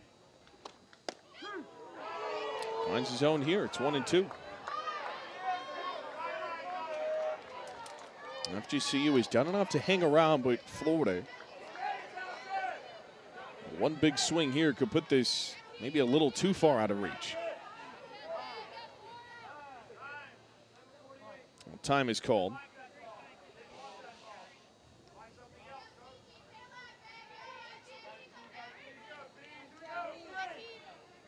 A 1-2. Almost went. And it doesn't bite. It's 2-2. A good take by Thomas. And Thomas is another player that's heating up right now. Hasn't gotten a hit today, but had a hit in every game this past weekend. And prior to that, went 0 against Mississippi State. She's seeing the ball extremely well. 2-2. Thomas rakes one into left. That'll score another run. Thomas takes off for second. The throw to the bag is well in time. So Townsend Thomas scores. Jocelyn Erickson, RBI single, will add on to the Gator lead. They are out in front by 4, but through 5, she's also the final out of the inning. Cassidy McClellan started the party with this solo blast. When it lands, it's her 10th this year, and it starts off a run for Florida. They've got their largest lead of 4.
A fun one tonight in Katie Seichel Presley Stadium. High-scoring affair. Get this, the 5 runs by FGCU today, more than every game combined since 2012 for the Eagles. They wanted to treat this as a Davy-Goliath matchup, find out what their team had. I think Lindsay Fico's got to be somewhat happy with what her team's been able to put on the field. I mean, she's got to be. We talked to her early this week, and she said she wants to make a stamp on this program, wants her team to play with passion, joy, fight, grit.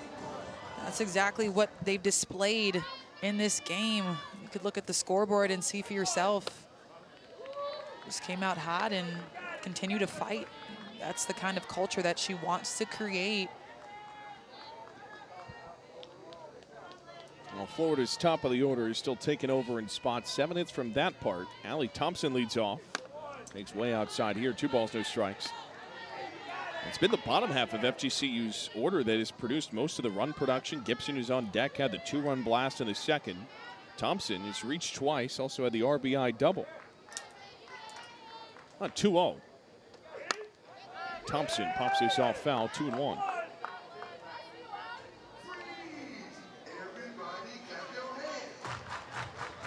Gators searching for their 12th victory versus an in-state opponent this season to extend a 5-game win streak. Olivia Miller at 2-1. Thompson will take 3 balls and a strike.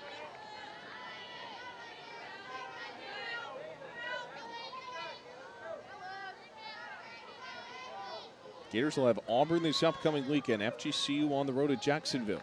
On the next. Just wide of the third base line, it's 3-2.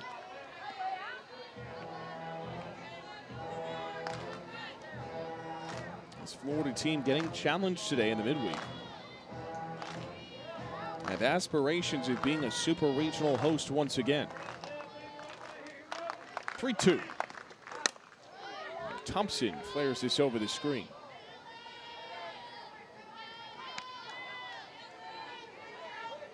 The Gators have a pretty good case right now. In the latest RPI, they're firmly in the top 5. Would imagine the Gators are right now comfortably a top 8 seed. Payoff pitch. Thompson lasers to Grover, a hopping snag. Well, this Florida defense has been dazzling time and time again. Just putting on a clinic, a hard hit ball by Thompson, and Grover just flashes her leather. Grover's the kind of player that's only gotten better, has worked really hard on her defense since transferring, and it's paying off. First to Nikki Gibson, roller right back to Grover. And she makes the play, 2 down. Coach Walton said she got better on her range, her quickness, her forehand, backhand, you name it. She's excelled at third base in those areas, just repetition. And Florida's defense has been really good. The Gators at one point were #1 in the nation in fielding percentage, just 2 errors in their last 21 games. They did originally have one in this game tonight that was overturned, so Florida does not have an error in this game. But overall, so much of the conversation around Florida has been about their offense, but the defense, too, has been showing up. 1-0. Daniels hacks on that first strike. I think the defense is going to have to continue to work behind the staff these Florida Gators have behind Rothrock. Defense is going to have to work, try to keep the hitters at bay. This is blistered off to right. That's a quick inning of Rourke for Olivia Miller. 1, 2, 3, second consecutive inning. She has faced only the minimum. Gators will go insurance shopping. Middle of 6th, they're up 4.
Gators 4th in the latest RPI. Arkansas has the top spot as it stands, and RPI is going to be a big factor in the NCAA Tournament Selection Committee's evaluation of where everybody will be placed. A lot of the bracketology right now have the Gators as about a 5 seed.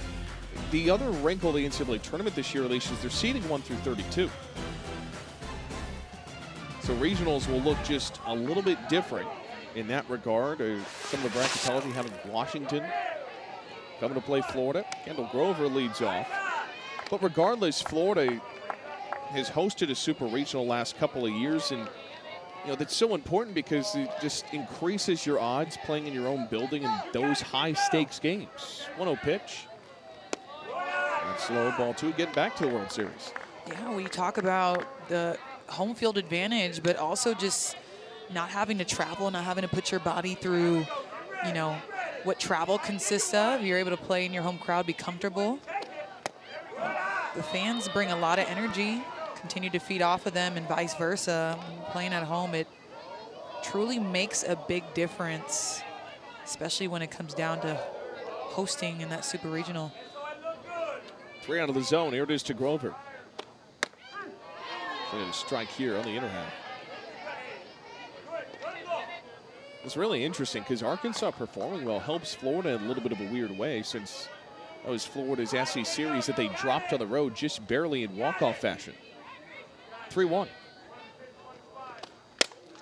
Grover rolls it to second. And there's one down. It'll be really interesting to see how many SEC teams are in that part of the field. I think we've seen a lot of them in the past. This is one of the best conferences, if not the best. I'd probably argue the best conference. You're going to see a lot of SEC schools in that pool. Ava Brown to the plate. Oh, first pitch strike.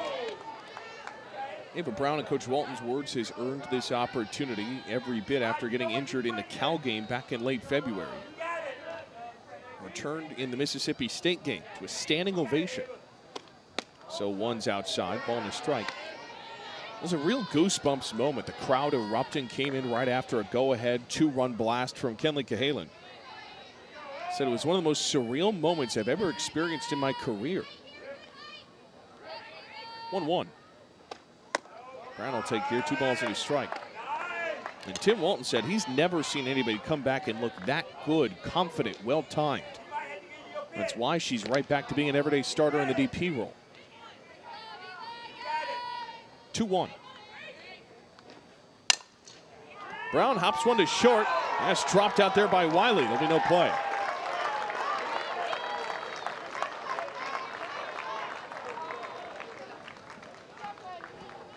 A hard hit chopper by Ava Brown. I think that's the only play that you have as Wiley. A good call, but just not able to keep the ball in the glove. You see here, she chops it straight into the ground. Wiley does her best. Not able to secure it. Reading hops is difficult, Ryan. When you're taking defense, see the ball off the bat, and you gotta make a split-second decision on the direction that you want to go in and how you want to approach that hop. Former FGCU Eagle Allison Sparkman is pinch running at first base. Kathleen McClellan, who homered back in the prior inning, was one of their best arms before she joined this Florida Gator squad. 1-0 McClellan will take. You mentioned the difficulty of making that play at short. A lot of times it's easy to take that for granted as routine, but it's anything but. So that'll be FGCU's third error.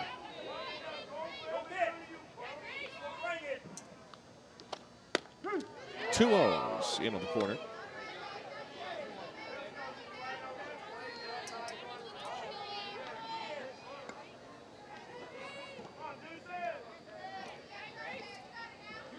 Two-1 to Cassidy McClellan. Outside, ball 3. Taylor, 2 innings so far, giving up 5 hits, 3 earned runs. The most out of any arm today. 3-1. McClellan blasts away into foul territory. And over, it is Gibson for the catch.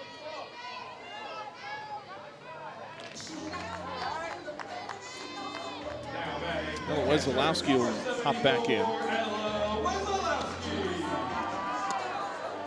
2 away in this inning.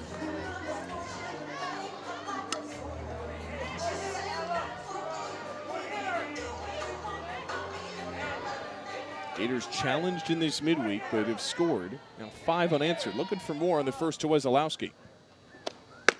It's outside, ball 1. I'm surprised that her walk-up song is Michael Jackson. That's where my mind went as she stepped into the box. What was yours? I've had quite a few. Anywhere from, you know, any rap song.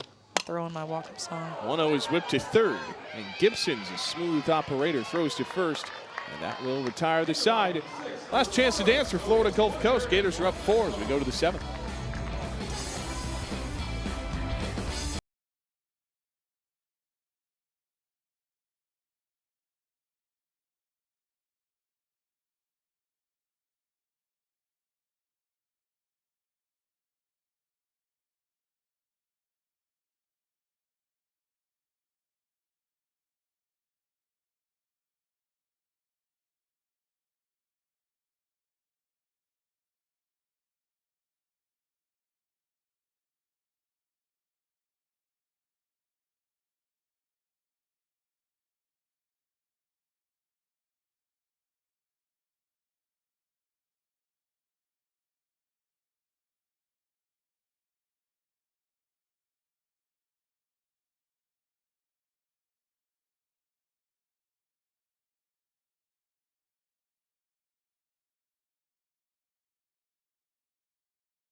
Gators up 4 runs going to the top of the 7th. This one's been back and forth today, and the Eagles have been as productive as they've ever been in this series. Most runs ever scored in a game against Florida. They'll need 4 more, though, in the final inning. They will. They've been, they came out hot with their bats, putting barrel on ball. I think this is a really promising stat line for Fico as she moves on to this weekend, which is important for this team to be able to have some confidence going into the last 3 weekends. Said she wants to make a stamp in this program, and she's doing that tonight. Leah Stevens will come in to close this thing out, the righty. Stevens, the freshman, coming in. We've seen quite a few freshman arms in the circle today. But Leah Stevens going to be in the low 60s. A ton of upspin with that curve rise and change. Giving her some PT today. Get her feet wet. The freshman will step up against Oli Black. And throw a strike on the first. Leah Stevens said she wanted to go to Florida since she was little. Is now living that dream. Her dad was a big Gator fan growing up. Had to overcome a ton. As this 0-1 hacks on a nasty pitch. It's 0-2. She's just twitchy. She just moves really fast. And even on that rise ball, it just disappeared out of her hands. 0-2 waved on for strike 3. Leah Stevens wasting no time with her first strikeout. Coming in hot. We talked about that upspin, and she finds the top of the zone. That last one and gets a swing and miss. Just nasty stuff. Had a major health scare in high school. Missed her sophomore year with cerebral venous sinus thrombosis. That's a type of stroke. As the first into drivers is a strike. Had a blood clot in her brain large enough to fill the back of the head into the neck. It's a 5 in a 1 million kind of illness to deal with. And the doctors told her they didn't know if she would ever play softball again. That's up and in 1-1. But after missing her sophomore year, spent a year away getting better, came back her junior year, had an 8.7 ERA. This 1-1 is up and in. Another great pitch, 1-2, and has continued to grow and get better, and now is a weapon out of this bullpen. That's just a beautiful story for Leah Stevens to overcome so much and then come back strong the way that she has. Even this fall, face even more adversity, a partial sprain. And she said it gave me a different appreciation for the game. She came back from all that layoff in her high school days, threw a 1-hit shutout her first game back after just 1 day of practice. 1-2. Just missed there, 2-2. Need binoculars to find out where that one missed.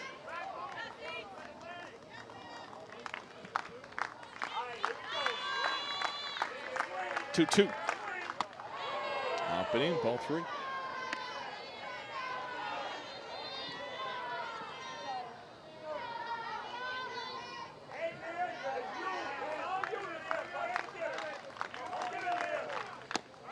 And a walk just outside the zone on 3-2.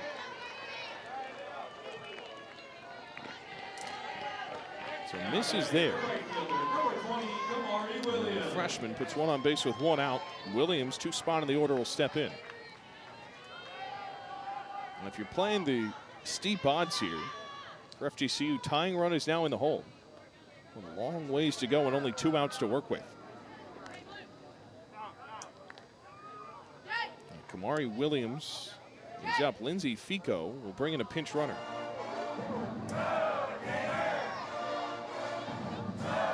Williams' second team all-conference pick to try and take advantage of some extra speed at first.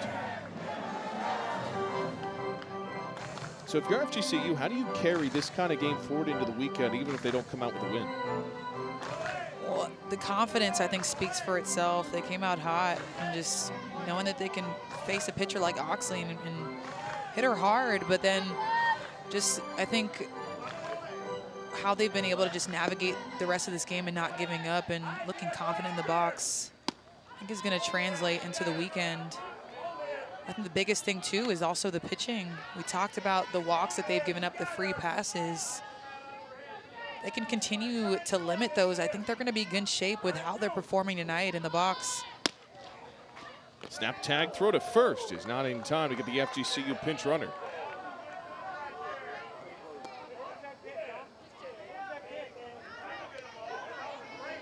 Stephanie Van Brakel Prothro will come out for a conversation. Florida's pitching coach in her second season, very long time tenured assistant in the SEC, spent 2 years with Memphis before hopping into this Florida program. Former pitcher at Alabama, two-time SEC tournament champion, 06 pitcher of the year. And according to all accounts, whether it's Coach Walton or the pitchers on this staff, she is fit right in with this big-time SEC program. Her experience is up there with the best of them. Coached and developed a ton of successful pitchers, All-Americans, multiple, like Jackie Traina, Alexis Osorio, even Montana Fouts at Alabama. Won a national championship with them in 2012. I remember watching from my living room.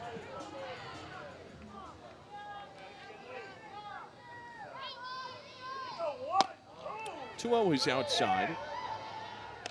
Jalen Guinan is the pinch runner for FGCU at first.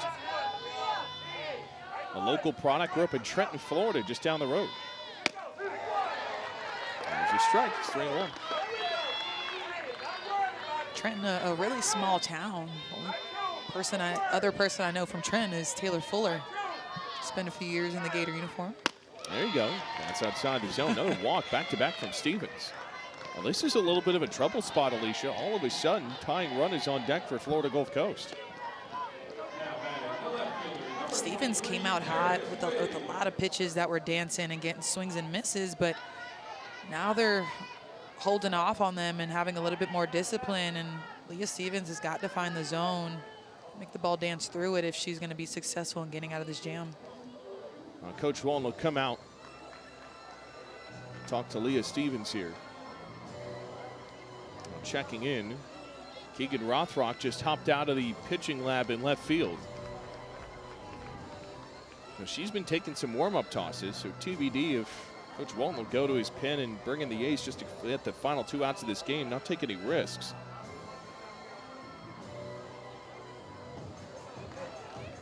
And Coach Walton will make that switch. Here comes the reigning national pitcher of the week, Keegan Rothrock. More on her stellar outing against South Carolina when we come back. 9-5 game of the 7th.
Well, fresh off her 3rd career no-hitter this past weekend, right-hander Keegan Rothrock steps into the circle.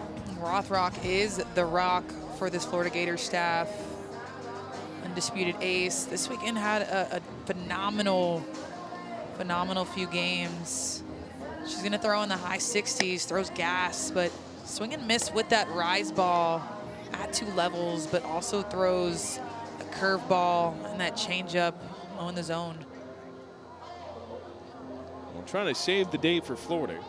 National Pitcher of the Week, Softball America's Pitcher of the Week, SEC Pitcher of the Week.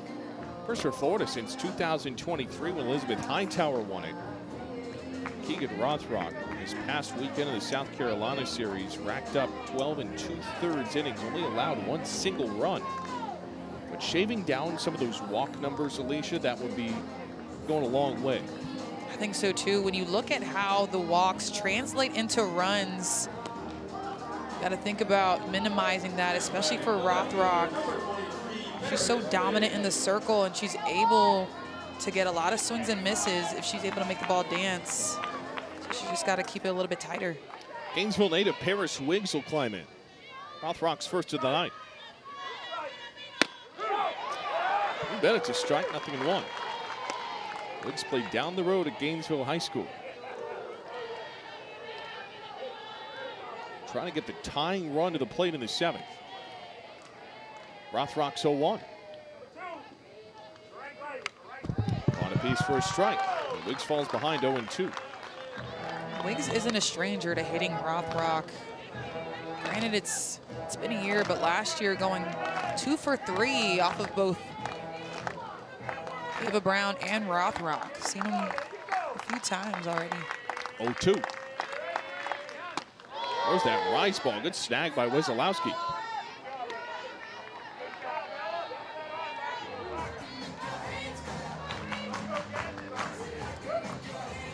No-hitter against South Carolina. First 7 in the SEC no-hitter since Kelly Barnhill did it against Auburn in 2019. Trying to get the final 2 outs in the midweek.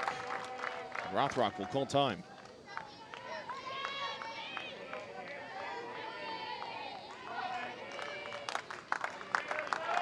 Here's the 2-strike pitch. And one hops home, 2-2.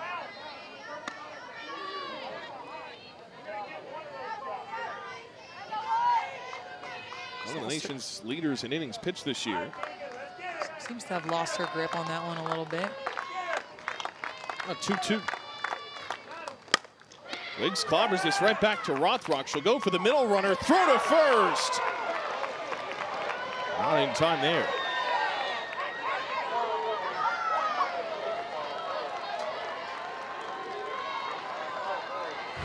Hard hit ball back to Rothrock. You think that she would automatically look to 3, but not necessarily knowing where the runners are. She looks to first base and heads over to second. Cahalan's not able to get her foot on the bag and keep that ball secure simultaneously. As it stands, there's only 1 out in the inning and the bases are loaded. As you saw there, Cahalan was not on the bag and the throw to first didn't get there. This is an umpire's challenge. We are challenging the call at first base. We're going to go into review. And the fans want them to look at the call at second base. My understanding, you could look at multiple parts of a play on review, but they're looking particularly at first base. Well, from this angle, I don't know, Alicia. It's uncertain. In real time, for me, it was uncertain, but in this angle, it almost looks like she has it in her glove right here before her foot touches the base. It's razor thin. It is, but I'm not in Birmingham, so. Well, that's the thing is, it will be this umpiring crew who looks at it, but this is as close as it gets at first base, and this is crucial, Alicia, because getting the tying run to the plate with 1 out versus maybe putting 2 outs away in this inning.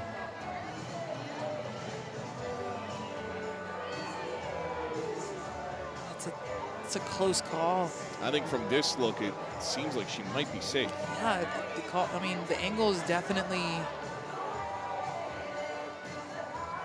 changed the way I look at it as well. It's got to be indisputable. So you have to be sure that that ball is in the glove before her foot is on first base. Fika was loving the hustle. Absolutely.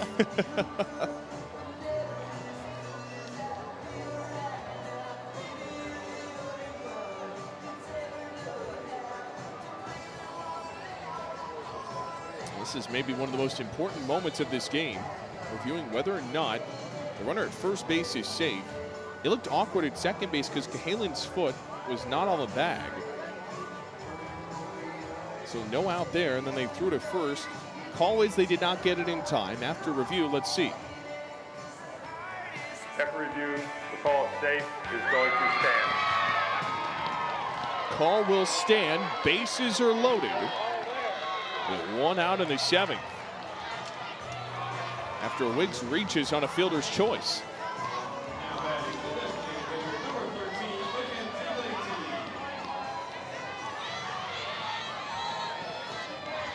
And that's just a play where you got to know where your runners are to be able to secure at least 1 out in a situation like this. And brings up one of their best power hitters. A strike on the first. 6 home runs this year, co-leads the team for Mackenzie Lady. Only a freshman.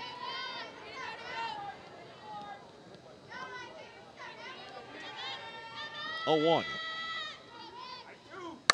Lady, high fly ball, left center, not enough to get out of the yard. A runner will tag and score. Florida's one out closer, and FGCU is one run closer.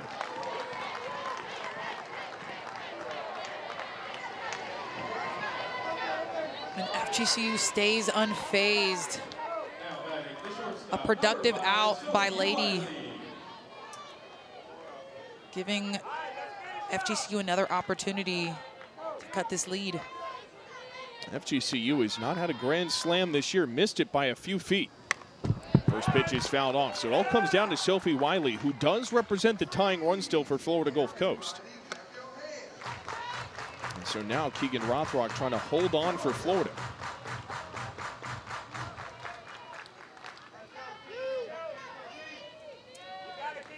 The 0-1 to Wiley. Strike two. And FGCU fought down to their final gasp. No force option other than first base, but a base hit right now could make this a one-run deficit. The 0-2.